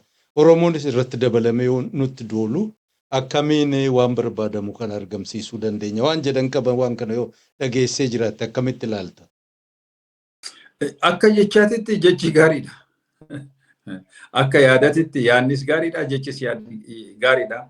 Piraaktikaalii garuu miti. Uummata kee ajjeesati, uummata kee hidhaati, uummata kee dararaati, uummata buqqa'ee ala jiru ashufeetti ilaalati, dhugaa jirtu dhoksaati, soba addunyaarra hin jirre gadhiisati, yaada akkanaa immoo cinaadhaan fiduuni walumaa galatti maayinus pilaas soba jechuudha wanni hunduu. Soba ta'a jechuudha. Kanaaf gaariidha yaadni isaanii. Eega akkas ta'e maaliif mootummaan dorgommii hunduu akka bilisaan dorgomee bilisaan yaada qabu fidatee yaada san deeggaree biyya alaa haa ta'u biyya keessaa haa ta'u carraa san uumee even investiillee godhee jara kana gargaaree akka Oromoon illee guddatu akka biyyi sun illee jiraattu. Even ofii isaaniitiihu akka aangorra turanillee godhuu hin dandeenye jarri kun. Maaliif hundaan wal lolan jechuudha. Amaaraa waraananii, Tigree waraananii, Oromoo waraananii. Jarri waraanamu kun hunduu yookaan abbaan yookaan haati walitti makaadha dhiiga walirraa qaban. Warruma wal waraansisan. Maqaa Oromootiin mootummaan Oromoodha jedhamee yoo namni akkanatti wal fixu, yoo namni akkanatti wal waraanu qaaniidha dhugaa nama qaanessa kuni baay'ee nama qaanessa. Yaada kamiyyuu odoo fidanii jarri kuni amma achi fudhataman argaman. Chaansiin isaan qaban tokko. Chaansiin isaan qabani uummata dhiifama gaafatanii aangoo isaanii uummatatti dabarsuudha. Otoo akkas ta'e hin dandamatanii. Hin dandamatan odoo akkas ta'e maaliif yoo akkas ta'uu baate uummanni qophaa'aa jira. Waan hundaafuu uummanni qophaa'aa jira maaliif rakkatee jira uummanni. Namni beelahee beelli ittuu beelli yeroo namaan kennu baay'ee garaa nama qota waan ta'eef uummanni amma malli inni wannoo jedhu boru mootummaa kana kuffiseefis wanni argatu hin jiru garuu wanni argatu hin jiru yookaan waan badaatu dhufa ta'ayyuu mootummaan kun kufe. Haa ta'u malee alterneetiifiin jiru mootummaa kana wajjin wal qabatanii mootummaa kana kuffisuudha jedhee yaada waan ta'eef uummanni akka biyya alaatii illee gargaarsi galee uummanni kun nyaatee buluu danda'u irratti haala mijeessaa fi hin jiru mootummaan. Hin jira gahaadha quufaa gabbina qamadii importii godhaa jirra nu beela hin qabnu jedheeti beela uummataa rakkoo uummataa dhoksaa jira. Yoo gabaa irratti baatee doolaarri har'a 170 amma 180 gabaa gurraachatarra gurguramaa jira. Baankii 138 ta'ee jira. Uummanni galii hin qabu, hojii hin qabu. Koronaadhaa asi addunyaan hunduu kufee jira ekonomiin addunyaadha. Teenya immoo ittuu duutee jirti. Kanarratti biyyattiin IMF irratti gurguramtee jirti jechuudha. Biyyattii gurguree namichi yaa'u dabarsee kenna jechuudha. So kanaafi idaa sanuu kafaluu hin dandeenyu. Idaa miti amma piroojeektii garaagaraa piroojeektii hiwjii ta'e akka hojjechaa jiran himanii maallaqni sun garuu eessaa dhufee uummannis quban qabu. Isa gaafachuun illee badiidha. Akka badiititti ilaalamanitti fakkaate gaafachuus hin dandeessu jedhama yoo dhagahu. Inni immoo impoortaantiidha miti. Amma fakkeenyaa fi paalaasii bileena meeqaan hojjechuu waan akkanaa. No, dura rakkoo biyya keessa jiru waraana dhaabdee nageenya yoggaa waan barbaadde goote is okay. Namni hunduu hin jaalata malee namni magaala bareedduu jibbu hin jiru. namni mana bareedaas jibbu hin jiru addunyaa kanarratti. Waan bareedan bareeduma maqaa isaatiin raa'u. Haa ta'u malee yeroo qaba wanni hundu. Akkuma duratti waraanni barbaachisaa jennaan waraanni yeroo itti barbaachisu qabaa jedhee siin jedhe san jechuudha. Yeroodhaan deema. Mootummaan kuni wanna gaariis hojjechuu danda'a. Wanna gadhees hojjetee jira. Lachuu hojjetee jira. Baalaansii yoo goonu garuu wanna inni hojjete suni wanna inni balleesse irra xiqqaadha. Maali yoo jette waggaa 6 keessatti seenaa Itoophiyaa keessatti nama miliyoonaan lakkaa'amutu dhume. Kuni Itoophiyaa keessatti ta'een beeku. Waggaa 30 yoo Eertiraanis wal waraanamu, Sumaalee wajjinis yoo godhamu, namni hammanaa dhumeen beeku. Kanaan riikardiidha. Namni immoo beektaa lubbuun namaa tone spare partiin qabdu takkitti bannaan hin deebitu. Achi keessatti human resourcetu qisaasama, qabeenyatu qisaasama, waan hedduudha biyyattiin duubatti hafti jechaadha. Nama beekaa meeqatu du'a, qacalee meeqatu du'a, ammas du'aa jira. Mana barnoota akkatti jarri amma angorra jiru kun barnoota akkamitti ijoolleen kufte jedhanii carraa biraa dhaqanii akka waraanatti naqaman godhanii akkamitti akka barnoota illee sistemii isaa balleessanii namni hunduu hin beeka. Uummanni hin beeka jechuudha.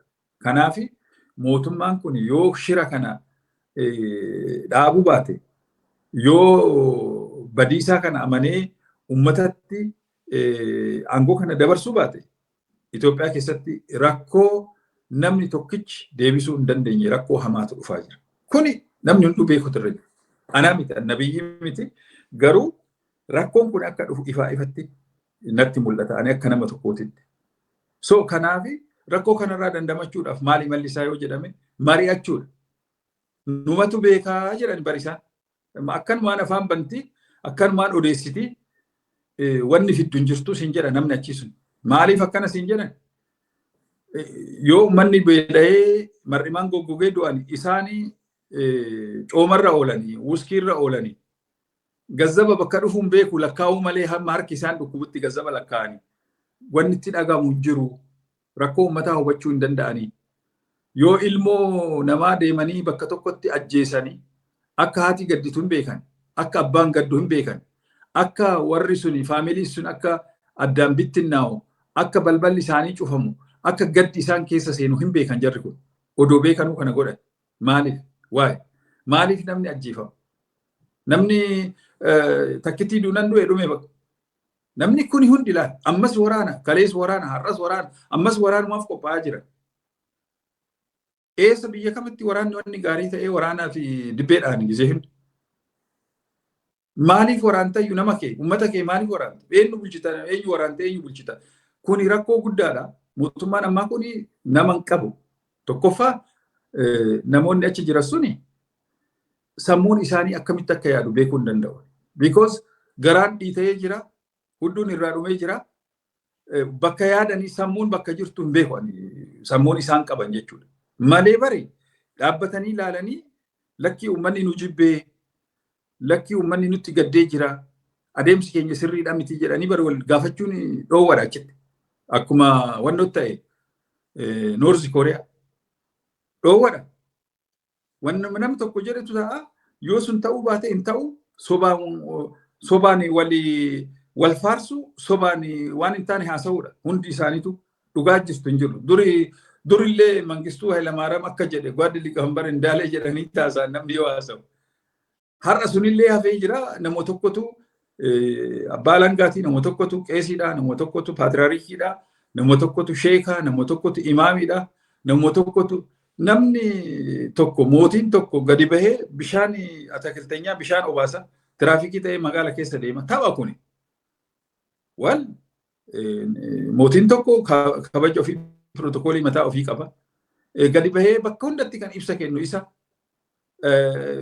PR'n isaanii maal akka hojjetu hin beeku. Yaa'u wanni kennamu hunduu soba. Otoo PR'n sobee wayya muummichi ministeeraa sobuurra gadi bahee boru wajjin rakkata. Akkuma argitu kana soba gadi dhiisanii homtuu hin jiru qilleessa. Kanaafi uummanni tufee jira. Mootummaan kuni already mootummaa dhaabbatatti kufee jiru. Faayidaa hin qabu. You will see yeroo gabaabaa keessatti mootummaa kanaaf hin dhumata. Isaan ganaa waggaa 30 teenya jedhanii warra yaadu. Warri waggaa 100 sagantaa baafatallee akkamitti akka deeme hin beekna. Sani rakkoon hin jiru. Gadaafiin faanis yoo itti himamu hin dhageenye wanni tokkollee hin dhufu jedhaniiti. Because birriin akka ajaa'ibatitti jira, nadaajiin hin jira. Akkuma Rooppilaa keessatti 5 staarii godhate sanii wanni hunduu akkasitti fakkaateetti dide. Akkasitti kunoo dhiiga isaa saree nyaatte jechaadha. Nama kanas nama gorsaan qabu nama hin qabu namichi. By the way, Itoophiyaa keessa warra garaadhaaf mulu malee warra dhugaadhaaf dhaabbate hin qabu. Waraanas hin qabu sittiin himaani kana. Waraanas hin qabu namni kuni waraana garaadhaaf bule. Otoo waraana sirrii ta'e wanna inni godhu kana sirrii miti jedhee dura dhaabbata. Namni akkas jedhu hin jiru. Sodaarraa kan ka'e. Gurbaan amma jeneraalichi yaangiin tokko Kabbada Raggaasaa jedha waan dubbate dhageessee yoo jiraate yeroo darbe wanta sirriidha. Wanta sirrii ture. Namni suni amma jira hin jiru Rabbi haa beeku. Lubbuudhaan jira yookaan mana hidhaa jira akkamitti jira yookaan rarraafamee jira moo hojiidhaa qaba kan jedhu Rabbi haa beeku. Sanaafi wanni akkanaa hin hojjetu. Biyya dabarsee gurguree jira jedhaniitti himamaa. We don't know dhugaadha soba garuu guyyaa tokko dhugaan kunillee gadi ba'a jennee yaanna. Kun sirrii miti. Nuyi bara akka namaatitti Abiy Ahmad nama jedhamurraa rakkoo wayituu hin qabnu bara. Gocha isaatirraa malee. Soba isaatirraa malee nama ajjecha maal jedheen ሰው መግደል መሸነፍ ነው jedhe gaafa dhufu. ሰው መግደል መሸነፍ ነው nuun jedhe garuu nama ajjeesutti ka'ee jechaadha. Okay? Maal jettaati? Meelaan Rabbi sitti agarsiisu. Nama meeqa fixeen, nama meeqa dhiiga nama meeqa dhangalaase. Seeran kabachiise jedhe. Seerri taankiidhaa fi madfiidhaa fi jeettiidhaa fi diroonaadhaan kabachiisan biyya kam jira obboleessu? Arcummee bira darbee, alangee bira darbee addunyaa irratti riikardiidha jechuudha. Wanni akkanaan jiru. Nuyi waraanas hin qabnu, waraana doo qabaanne waraanni uummata pirootektii godha sila. Uummanni nagaa akka hin duune pirootektii godha. Kana godhuu hin dandeenye waraanni jiru kun. Maallaqa mindaa qaba. Mindaa sun uummata irraa fuudha. Uummanni bari nuyi asitti mootiin keenya, ajajaan keenya Abiyyi haa ta'u malee ajajaan hunda keenya uummata jedhee yaaduutu irra jira raayyaan ittisa biyyaa kun. Kana yaaduu hin dandeenye. Meelaal biyyuma hundatti amma dhiyeenya kana biyya Seentiraal Afrikaa kana keessatti biyya 3 militarii kudeetaa godhame. Jarri kun amma Traoree waggaa fudhanne dhufee namichi kun ganaa daa'ima umuriin isaa Abiyyi gadi jijjiirama baay'ee fide biyya keessatti. Jijjiirama guddaa fide. Jijjiirama dhugaadha. Kan soba hin qabne, kan ijaan argitu, kan uummata hammatee jechuudha. Abiyyi eega dandeettii qabaate kana godhuun maaltu isa dhibe? Maal irraa godha? Paarkii warra tuuristii gammachiisuuf malee uummata bulchu yoo gammachiise maal qaba dura? Fedhii uummataa yoo fixe maal qaba? Malee nama biyya alaatitti bilicii godhee isaanitti kan agarsiisee isaan irratti eebbifamuudha. Odoo uummanni boo'u uummata buqqisee kuni dogoggora. Malee wanni hojjetanii wanni bareechan kuni wanni bareedu kuni badaadha jechuu kiyya miti. I think waan na hubate natti fakkaata. Kanuman jedha. Hayyee galatoome injiinar. Egaan barree 2025 1970 keessa hin jirru 1980 keessa hin jirru 1990 2010 biyyi sun xiqqaatu uummata miliyoona 100 faatu jettee 30 ka ta'u jira. Achi keessaa xiqqaatu namni miliyoona 30 ta'u nama of danda'e daa'ima kan hin taane mootummaa kana keessallee ka dalagu paartii isaan ijaarratan keessallee ka jiru lakkoofsi isaa guddaa.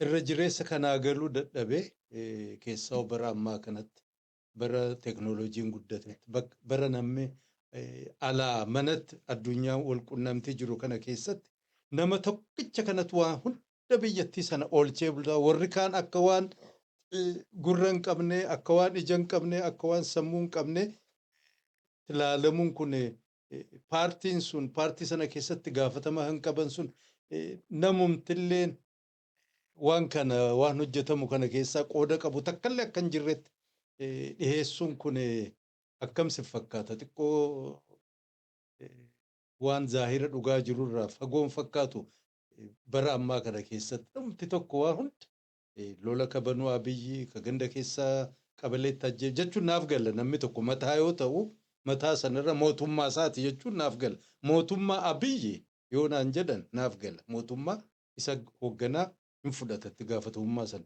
garuu Abiyyi nama takkatti daa fudhatan xiqqoo rakkoon fakkaatu akkamiin ilaaltaati? Yaadni kee sirriidha. Anis bare waa'ee nama tokkooti miti kan haasaa jiru. Wanni nama kana kaafnu mootii waan ta'eef, mataa waan ta'eef. Biyya kee keessatti waraanni mootiin tokko beeku malee hin qabu. Biyya kamiyyuu kaabinee isaa, ajajoota waraana isaa, jeneraalota isaa walitti qabee kan waraana kaasu ana miti, Biraanuu Juulatii miti, Abiyyi Ahmad. Kuni isa miti jechuun hin danda'amu. Isatu hoogganaan isa ta'e waan ta'eef. Kun gadi bahee barri kanaas kana miidiyaa irratti argita miti. Sobasii dhugaasii kan jedhamee ilaalamu wanni inni haasa'e keessaa dhugaan takkallee hin jirtu jireenya isaa keessatti haasa'e hin beeku. Inni gaa yaa'u namni akkuma guddatetti yookaan akkuma yaadutti malee wannumti inni guyyaa takkitti gadi bahee dhugaa haasa'e hin jiru. Kana akka ragaatitti nuyi tarree galchinee lafa keenyee jira. 46 ta'ee jira sobni isaa guddaan nama kofalchiisu yoo haasofte viidiyoodhaan waraabamee lafa taa'ee jira waan hin jirre waan godhuu hin dandeenye waan inni irraa haasa'ee jechaadha. Mootiin akkana godhee Itoophiyaa keessatti namichuma kana callaadha jechuudha.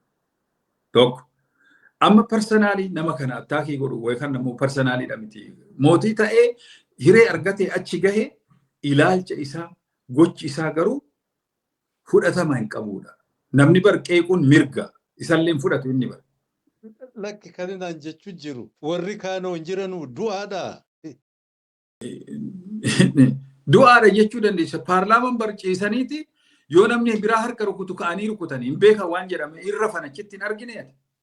Warri paarlaamaa yoo waa rukutamu gariin erga harka rukutamee dhufee hirriibaa ka'ee raawwatee rukuta addatti erga harka rukutamee dhume jechuudha. Waan haasaamee hin beeku jechaadha. Akkuma sittime paarlaamaa warri jiru gariin dallaaladha. Magaala keessatti lafa dallalanii makiinaa fa'a dallalanii hojii biraa qabani beektaa. Maqaa dhafichi ta'ani mootummaan amma maallaqni hanqate jedhanii gaafachaa jiran. Maaliif akka duraatti gabayaatu deemuu dide natti fakkaata. Dallaalaa san turraafe jechaadha. Warri hojiirra jiru ebeluu ministeera ebeluu maalii jedhanii qalamii dibatanii makiinaa istiikarii laxafatanii olii gad deemaa oolan hojiin hin jiru bara. Itoophiyaa rabbumatu jiraachisa malee iccitii isaanii ani amma sitti gadi baasee dubbachuun baay'ee namatti ulfaata. Salphina. Hin jiranii jechuun nama dhibaa. Hin jiranii yoo jedha wayya. Namichi adda jira. Otoo bar nama gorsu qabaate, otoo nama bilchaataa qabaate bari. No, yaa biyyi keenya wanni badu hunda wanni nu balleechinu sumarra dhufa waan ta'eef ati mootiidha waan akkanaan godhinii dhaabbadhu waan akkanaatirraa jedhanii otoo namni jiraate namni hin jira yoo naan jette naagala namni hin jira haa ta'u malee namni sun lakkoofsaaf jira malee garaa ofiitiif fi faayidaa ofiitiif jira malee Abiyyi gargaaree hin jiru. Sobeetii Abiyyi waan hin taane haasa'ee isallee dogoggora keessa buusee isa nyaachisee raawwateeti ofiifillee nyaatamaa jira uummanni sun. Kanaaf akka namaatitti Abiyyi nam jedhamu tokkorraa rakkoo qabna miti nuyi. Inni mootii waan ta'eef bulchiisni isaa rakkoo qaba. Kanaaf isatu itti gaafatamaa. Waan kana odoo sirreessuu danda'u namni akka sitti mee bara Magdal Mashanafnu nama jedhetu waraana kana hunda kaasee namni kun hunda akka dhumu godhee har'allee waraanni ejjetuu didee waraanni ittuma fufa ijoolleen inuma dhaqan inuma dhuban inuma booji'an qaama hir'atee dhufa qacaleen har'a lafa human sourcing daameejii ta'e qabeenyi uummataa qabeenyi biyyaa daameejii ta'e biyyi daameejii taate maali bu'aan keenya ishee eenyu gaafannu Shimallis Abdiisaa ta'e Oromiyaadha jedhanii Dastaaleen Damoo Sidaamaadha Araggaan Amaaraadha eenyu gaafannu akka federaalaatti Abiyyi ala namni nu gaafannu kam poolis komishinara gaafannamoo Tamasgeen Xurunee gaafanna moo eenyu gaafanna? Kan itti gaafatamu waan kana hundaafu nama Abiy Ahmad jedhamu muummicha ministeera Itoophiyaati. So namni kuni kana qajeelchuu danda'uutu isarra jira. Kaabinee isaa walitti qabee nama sin ajjeesina. Seerri akkana seerawwan hunduu halaalamu namni seeratti haa dhiyaatu malee akkan ajjeefame. Waraanni haa dhaabbatu jedhee waraanas dhaabee deebii ummata deebii wanni qabu maal qaba? Oromoon deebii argatee hin arganne yoo jennee lolle maalii gaafii keessan jedhee nu gaafachuutu irra jira. Gaafii keenya san keessa xiqqaatu 10 keessa 5 deebisuu danda'uutu irra jira. Darbe jechaadha wajjin jiraachuu dandeenya yoo san ta'e. Yoo lakkii gaafiin qabdanii gaafiin keessan deebi'ee nuyi Oromoodhaa aangorra jirra. Isaantu aangorra jira. Isaantu faayidaa argate malee ummata miti. Kanaaf dhugaadha isaan maqaa Oromootiin aangorra ba'anii Oromoo ta'anii ta'uu baatanii homaa rakkoon hin jiru. Isaan aangorra jiranii, isaan milkaanii jiranii, isaan qilleessa gaarii, waan gaarii nyaatanii, makiinaa bareedanii, boodigaardii hedduu marfamanii deemanii rakkoon qabanii. Rakkoo uummataa garuu arganii furmaata itti godhuu hin dandeenye. San humnaan godhaa jiranii. Kuni lolaan godhamaa jira. Lolaan hin ta'u. Amma boru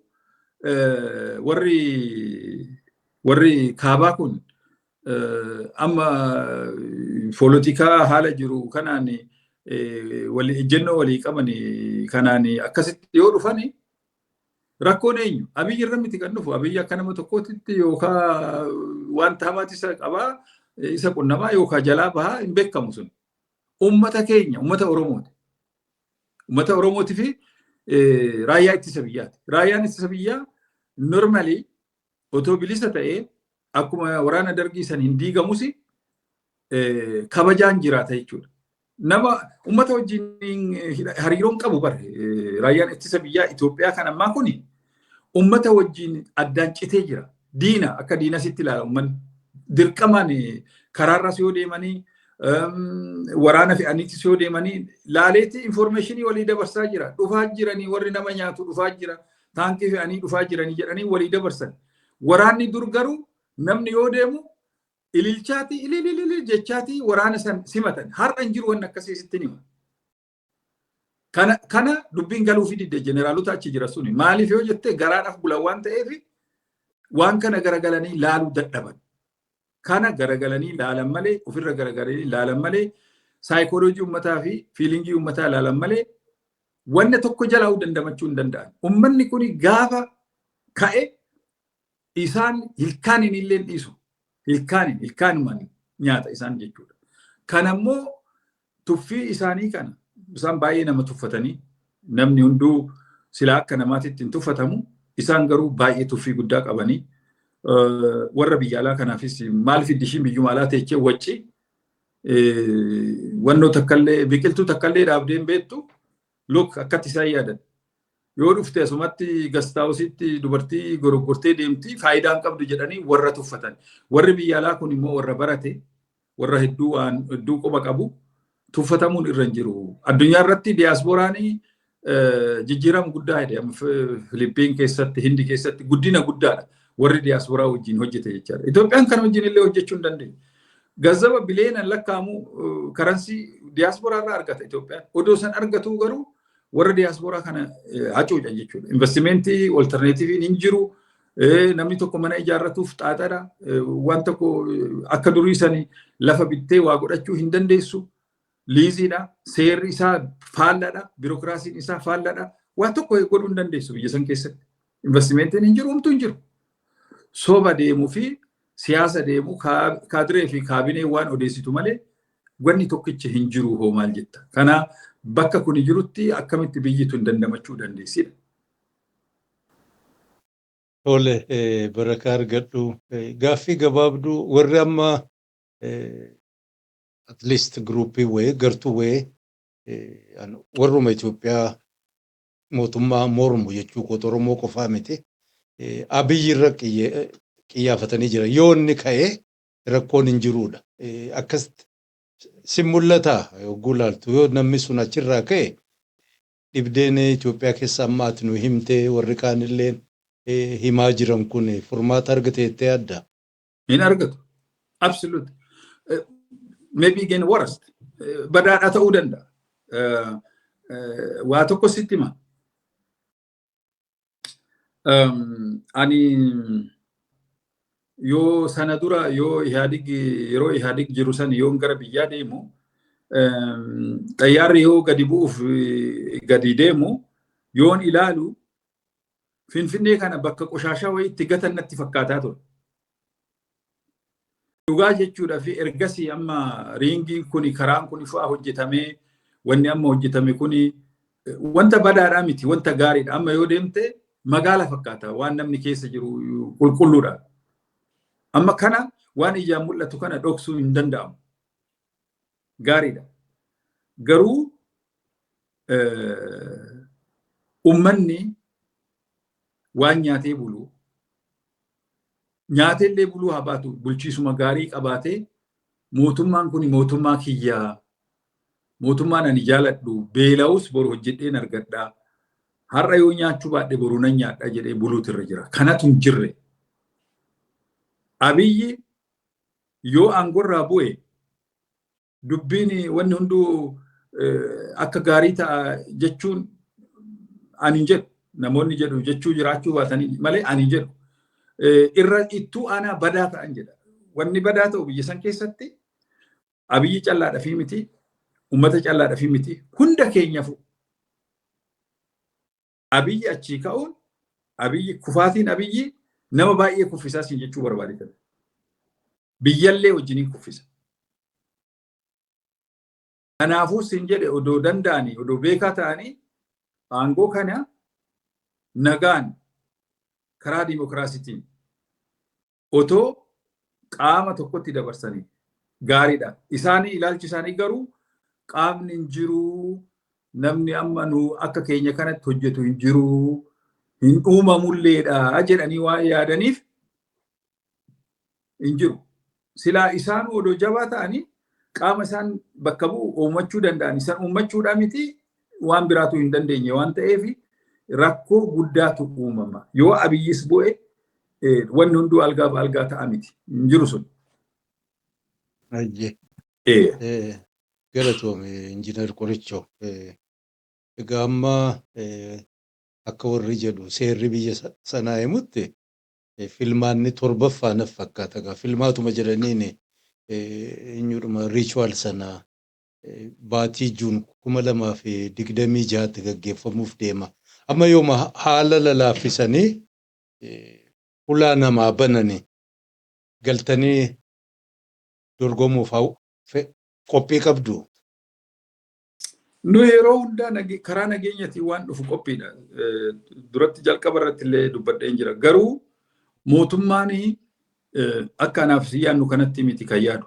Nuhi miti warroota siineerii ta'ee tanaan dura waggaa 50 waa'ee qabsoo irratti dadhabaa turanii ebelu jechuun danda'u jarmooleen hunduu diigamanii paralaayizii ta'anii jiranii waan ta'eef isaanii adda wanni nu ta'u nu godhuu dandeenyu wayim wanni nu itti hirmaachuu dandeenyu hin jira jedhee hin yaadu. Yeroonis immoo yeroo gabaabaadha. Yeroo gabaabaa kana keessatti uummata keessatti waan akkasii qindeessitee filannoo nan dorgoma jechuun taphataa maaliif kun waan uummataatii waan guddaadha wanni akkasii hin jiru. Filannoon kunuu hin gaggeeffamaadha gaafiin jiru ammuma filannoo kana ammas waggaa tokko uummanni kuni waggaa 2 waggaa 3 hin qonne qotee bulaanii beela'ee jira. Uummanni kun waggaa 3 danda'aadha. Ammas waggaa 3 amma waggaa 2 almost 26 jechuun waggaa tokko okay. Ogguma tokko hin danda'a uummanni filannoo sun yoo dhufes maal fidee dhufa maal fidu Abiyyi yookaan pirezidaantii yookaan nugusa yoo ta'e uummataaf maaltu dhufa umtuun dhufu. Kanaaf filannoo wanni jedhamu faayidaan qabu akka amma deemu kanatti isuma callaa miti siyaasa riifaraansii hin qabne addunyaa irratti madda barka jedhamu hin jiru filsifinnaan akkanaa hin jiru filoosofiin akkanaa hin jiru.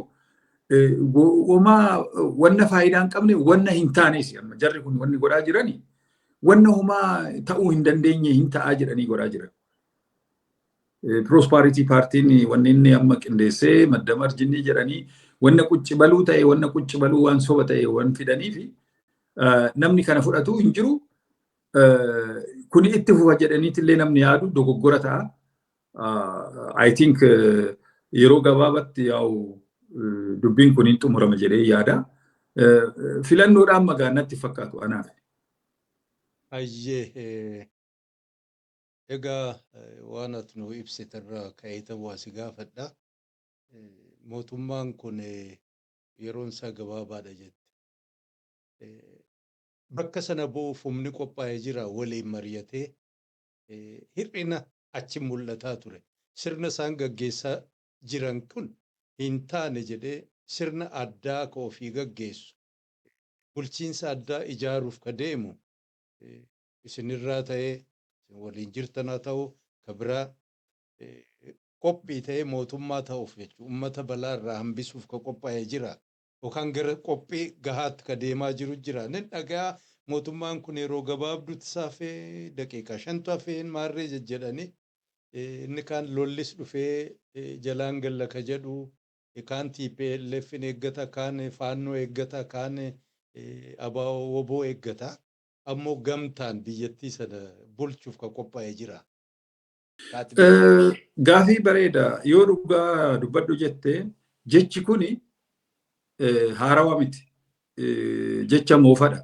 Maal jechuun barbaade gaafa mallasaatis yoo mallasaan jiraate malee biyyiin baddii gaafa mangistuutis akkasuma gaafa Haile Sillaasiisis akkasuma gaafa Abiyyiis sanuma jedhama. Namni hin jiru yookaan namni bakka bu'u hin jiru jedhee warri yaadu suni gowwaadha. Abiyyi bari hin dhufa jedhee namni yaade hin jiru. Abiyyi bar Prime Ministerii ta'a jedhee nu yaadnee hin beeknu warri yaadees hin jiru sittin hima. Kanaafi biyyattiin beekaa hedduu qabdi, nama hedduu qabdi. Garuu carraa hiree bakka san taa'u warra dhabeetu jira malee warri liidii godhuu danda'u, biyyattii tana sirriitti bulchuu danda'u, karaa dimokiraasiitti fiduu danda'u, nageenya uumuu danda'u. Biyyattii tanas jeequmsa amma jiru kana keessaa baasuu dandeettii qaban hin jiran. Kanarratti wanni barbaachisu sammuudha, ijaarsa. Biratti immoo ikoonomiidha, jireenya uummataa akkaataa pilaaniitti godhanitti beektaa. Kanaaf inni yoo bu'ee eenyu kan jedhu suni wanni akkasii uumaa normaalidha suni jechuun jechi suni inuma jira nama hundayyuu jira hin jira. Namni hin dhabama jedhanii namni yaadu gowwaadha. Already automatically mootummaa ce'umsaa yookaan immoo transitional governmentiin uumamee achi keessaa namni Itoophiyaa bulchuu danda'u dandeettii qabu filannoodhaan taa'ee biyyattiin rakkoo kanarraa waan sirraa'uun irra jiru. Waan isaan illee amma waan gaarii jalqaban yoo jiraate waan jalqaban sanis itti fufsiisanii biyyattiin tasgabbooftee nageenyi akka uumamuu fi rakkoon jiru kun akka furmaata argatu ummata wajjiin hojjechuudha. Amma ummatarraa mirga fudhatanii. Yoo ummatarraa mirga fudhatte mootummaan ati dhaabdu sunis faayidaan qabu. Ummatatu murteessaa siistamii sanii qopheessuun badaa naman dhibu jechuu kiyyaa. Galatoome barakaa argadhu. Xiqqoomee duubattiin si deebisa amma waan Oromoo irratti. Waltajjii kana gubbaattis ta'atu san durattis qabsoon 60 irraa ka'ee gaggeeffamaa ture. Manni kun hin jiru, afaansaa hin jiru, manni kun namaa gadi. Ummatuma almost dhabamuu bira dhiyaatee ture sana qabsaa'onni garaagaraa wareegama qaqqaalii kafalanii sadarkaa hadha jiruun gahaniiru. Ummanni Oromoo aadaansaa, afaansaa beekama gaheera.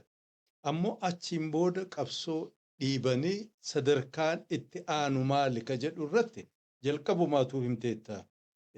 Waliigaluun wal hubatuu dhabuun hin mul'ata. Amma gariin Oromoo lakki nuyi biyyi keenya Itoophiyaadha. Nuyi warra Itoophiyaati. Itoophiyaa ka ijaare nuyi karratti ka dhumate nuyi. Gariin immoo lakki nuyi seenaan keenya Itoophiyaa qofaa miti dhuma Afrikaa kana geessanii amma Egypt ka geessu jira. So garam deema qabsoon Oromoo bakka akkuma sila jettu dhakaa gurguddaa fuuldura dhaabbate kana kaminni akkamiin sanarra darbee isin amma humnoota kaanii waliin Itoophiyaa irra jijjiirama fiduuf tattaaffataa jirtanii at least recognize gootaniitti jechuudha akka uummanni Oromoo part of Itoophiyaa ta'etti of ilaaltanii kaan immoo lakkii Itoophiyaan sun impaayera koloniidha siin diigamuu qabdi ka jedhee itti jiru jira. Ka biraallee jiraachuu mala kun wal fudhatee karaan itti deemu jira amma booda Oromoodhaaf akkas ilaaltanitti. Waa lama waa sadii jechuu danda'ama asirratti. Warri diigumsa Itoophiyaa barbaadu Itoophiyaa waggaa 50 keessatti diiguu hin dandeenye. Ammallee diiguu hin danda'an. Maaliif sababni isaa biyyattii santu ijaarsa ishii waggaa 150 kana keessatti haalli ishiin itti ijaaramte haala kana waan ta'eef kuni amma waggaa 50 kana keessatti hin sirraa'u. Bara dheeraa fudhata genereeshinii keenya doon ta'e genereeshinii biraati irratti waan isa yaaduun hin danda'amu. Kanaaf warri akkanatti yaadan kuni har'a genereeshiniin jiru kun of baree waan har'a godhuun irra jiru akka godhu uummata ofii qopheessanii uummata ofii kabachiisanii daangaa ofii kabachiisanii eenyummaa ofii kabachiisanii aadaa ofii kabachiisanii kan ittaanutti odoo dabarsanii maybe genereeshinii biraati irratti wanni yaadamu kun milkaa'uu danda'a. Yeroo ammaati irratti impossible wanni ta'u hin jiru. Wanna tokko namni tokko amma dubartiin tokko yoo burcii baaftee ulfaayee jette ati ulfeesse jettee yoo burcii dubartii sanii eedde wanni dhalatu hin jiru. Gaafa huqqattee irraa bu'aa burcii sun sii galee. Malee isiin hin deessu maaliif ilmoodhaa miti nama miti kan achi keessa jiru. Yoo ulfooftee ulfi sun dhugaa ta'e immoo iyyuu gaafa ji'a 9 hin dhalataa jechuudha.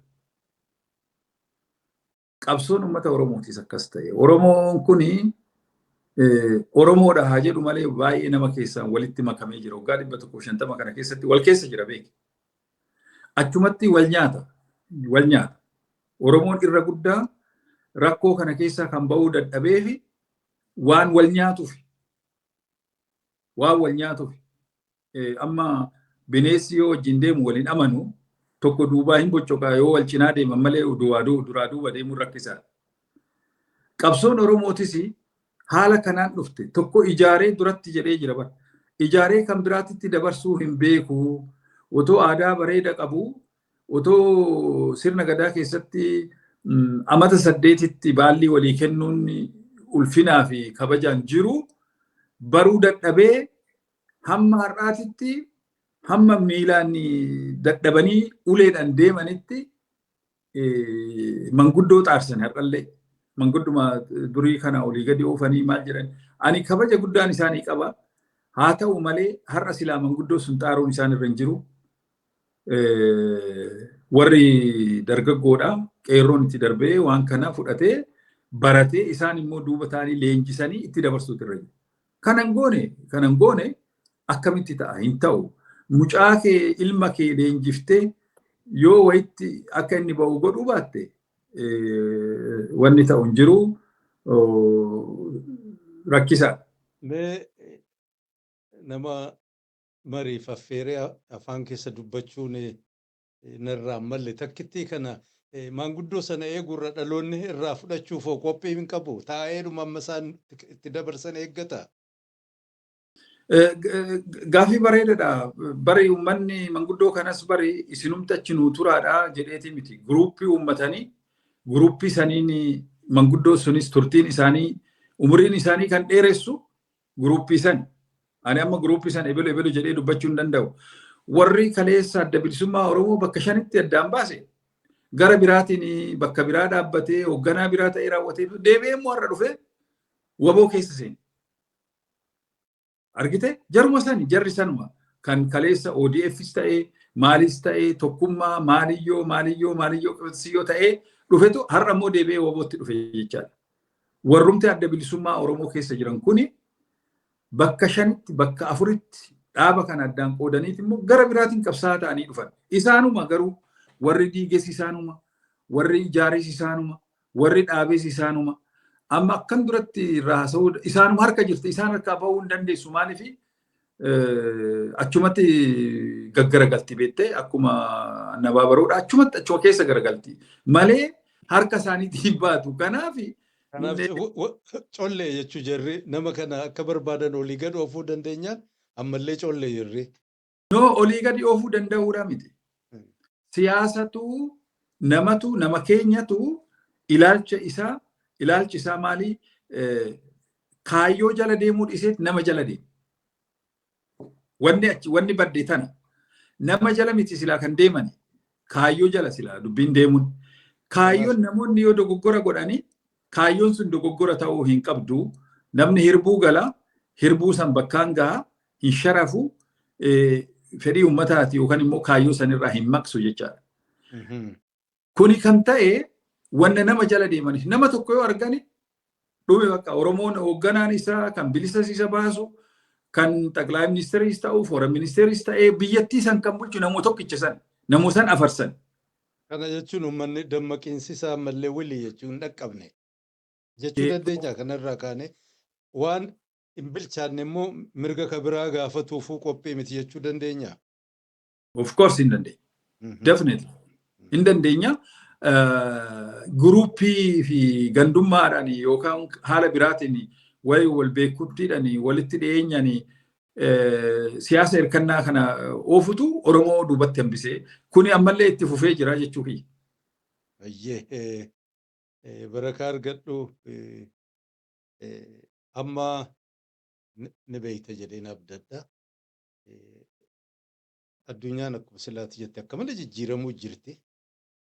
Mootummaa Afrikaa baay'eensi numa gatantaraa jirti malee mootummaa waan jedhamu miti. Inni bilisoomee kolonii jalaa baate jedhamee sirnuma jirre ijaaraa turan san namni adii irraa deemee gurraachi dhufee akkuma isaanii ta'aa ture sun ituma gangalatuu jijjiirama biyyattii sana keessa waan hundee doonfidin amma addunyaan itti jijjiiramtee kaatuu beektu kana baay'een isaanii risoorsii barbaada keessaa albuuda barbaada.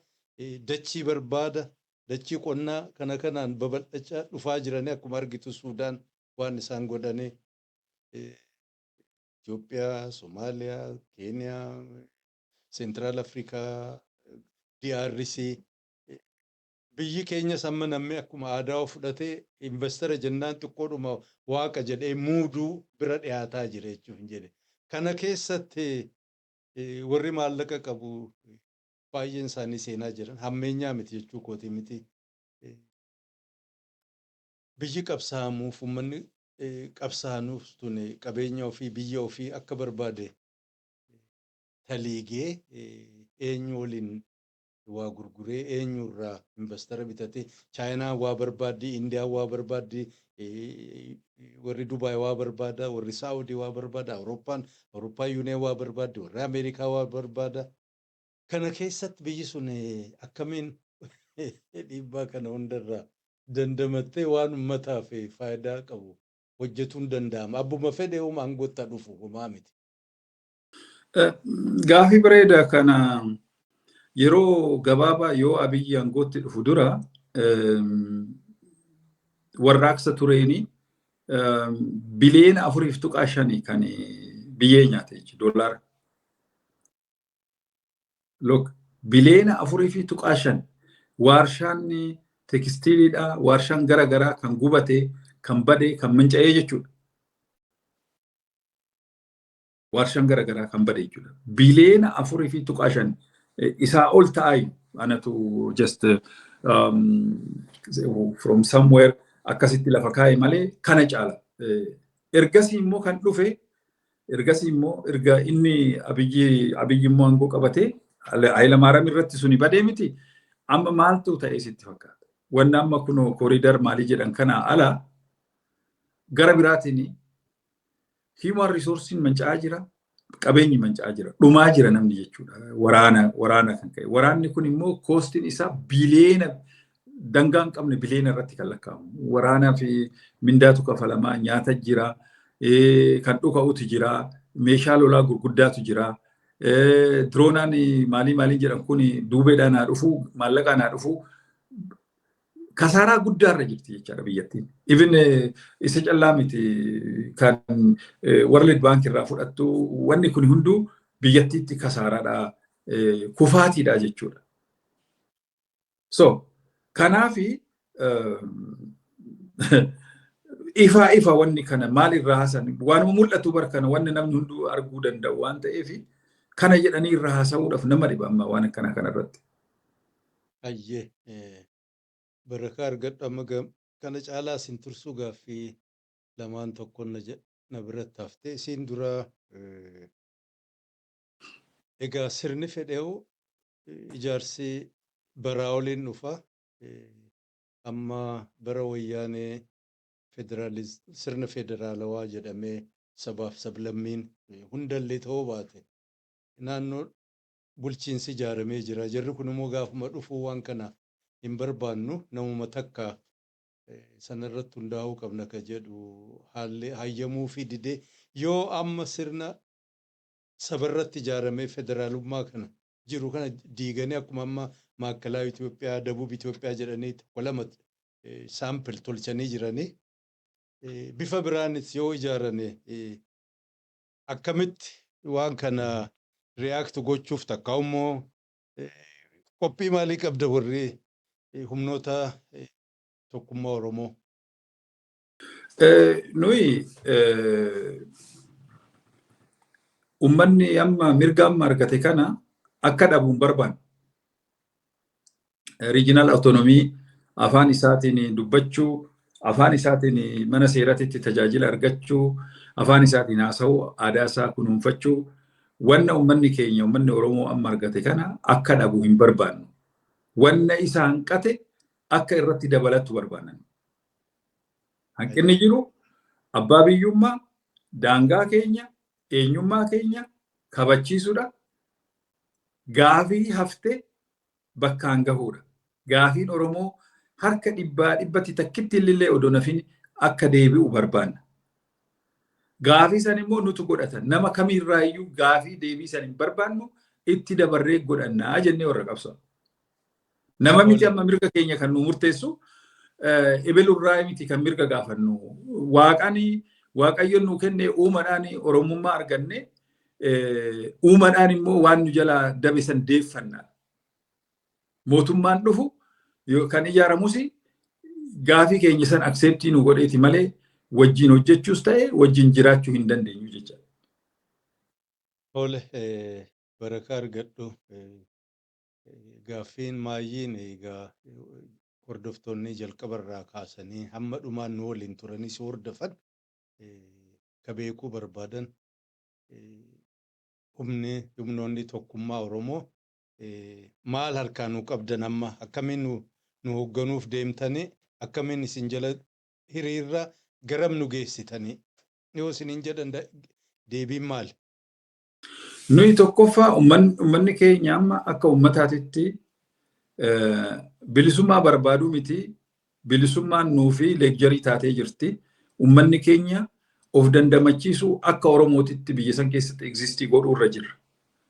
Ummanni keenya akka ummataatitti rakkoo kamirraa akka dandamachiifnu kaayyoon keenya tokkoffaa. Lammaffaa ummanni keenya kuni nama kamii wajjiniinuu nama biyya san keessa jiraatu wajjiniinuu konfliktii tokko malee mariidhaan haala mirgi keenya hin tuqamnetti mirga keenya eegsifannee nama kamii wajjiniinuu nagaan jiraachuu barbaanna. Konfliktii darbee amma dhumaatitti cufuu barbaanna. Malee waggaa 150 ebiloo akkas nu godha jennee boo'icha san itti fufnu warra jedhu. Hin barbaannu boo'u. Namas boochisuu hin barbaannu. Nuhi ummanni keenya bilisa ta'ee waan barbaadu lafa isaati irratti qe'ee isaati irratti kabajaan safuusaa, aadaasaa, duudhaasaa eeggatee nagaan kabajaan akka jiraatu godhuuf. Kana kaayyoon keenya. Ayyee gamaayyii dhaamsa egaa Ani akkan ilaalutti warri mootummaa naannoo Oromiyaa bulchan ilmaanuma Oromiyaati. Kanaaf isaaniif waan dhaammattu yoo jiraate. Waan baay'eellee miti garuu waa tokko jechuun barbaada. Warri maqaa Oromootiin biyya kamittuu biyya alaas ta'anii biyya keessas ta'anii nu Oromoodhaaf waa goona jedhani baay'ee dhaabbatanii yaaduu isaanirra jira. Adda fiigicha kana dhaabuu isaanirra jira. Namni yoo adda fiige adda kufa. Adda kufa. Har'a warrumti aangorra jiran kuni namoota biraa wajjin odoo haasaa qabaatanii yaada konkriitii qabu baasanii wanni irratti walii galan yoo jiraate irratti mari'achuu danda'ama. Fakkeenyaa fi nageenya waboo wajjin ture sanii haala milkaa'u irratti hojjechuu danda'a tureeyyu mootummaan kun. Mootummaan kun fedhii waan hin agarsiifne fi tuffiidhani homaa fidduu deemnee tajjeefnaa deemnee balleessinaa jecha akkasii jecha tibiitiidhaan guutameeni waan sun akka fashalaa'u godhe jechaadha.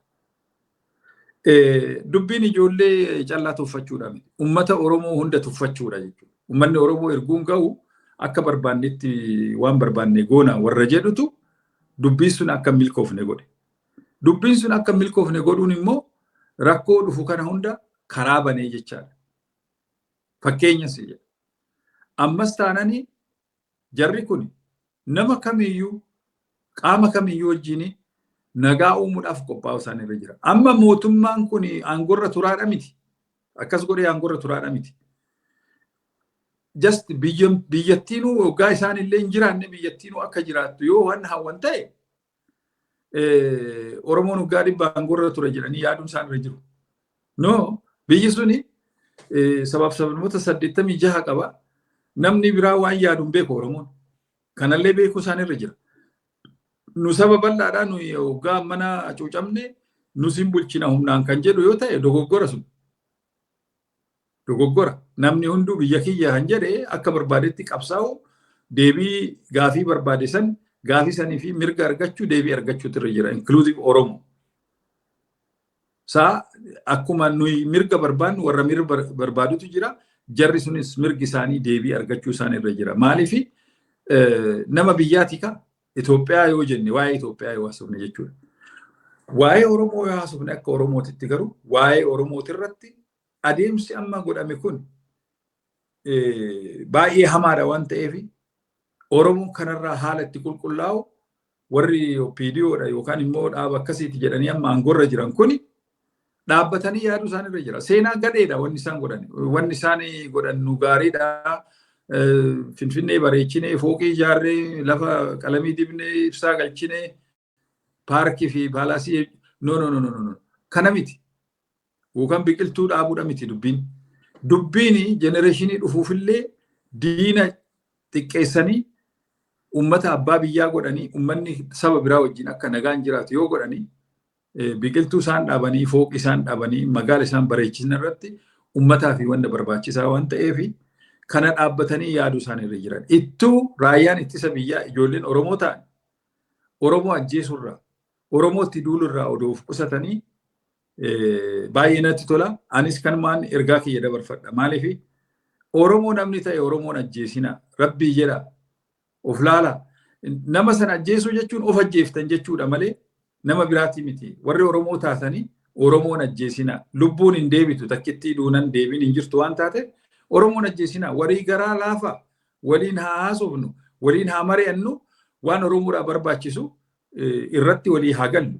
Rakkoon qabu. Yoo amma yaadni kiyya badaa ta'e yaadni kee badaadha jettanii yoo na deebiftan nan deebi'a.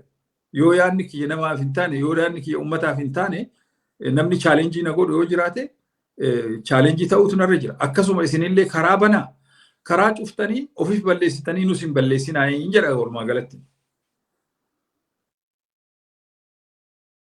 Ayyee Injiinar Qorichoo waltajjii kana gubbaatti argamtee xiqqaatu sa'a tokkoo fi daqiiqaa 45 ka ta'uun yaada kee yaada jaarmiyaa haala biyya keessaa fi haala naannoo sana jiru qulqullummaan nu waliin qooddatuu keetii fi maqaa hordoftoota waltajjii kanaan guddaa si galateeffadha. Horii buli. Galatoomeetillee naaf feeruu fi carraa kana naa kennuu keetii fi galata guddaa qabdaa. Rabbi fayyaa fi umrii si haa kennu jabaadhu siin jedha. Hayyee kabajamoo hordoftoota keenya egaa turtiin injiinar Qorichoo waliin goone kanarra raawwataa jalqabarraa kaastanii amma dhumaatti utuu nuun ifatin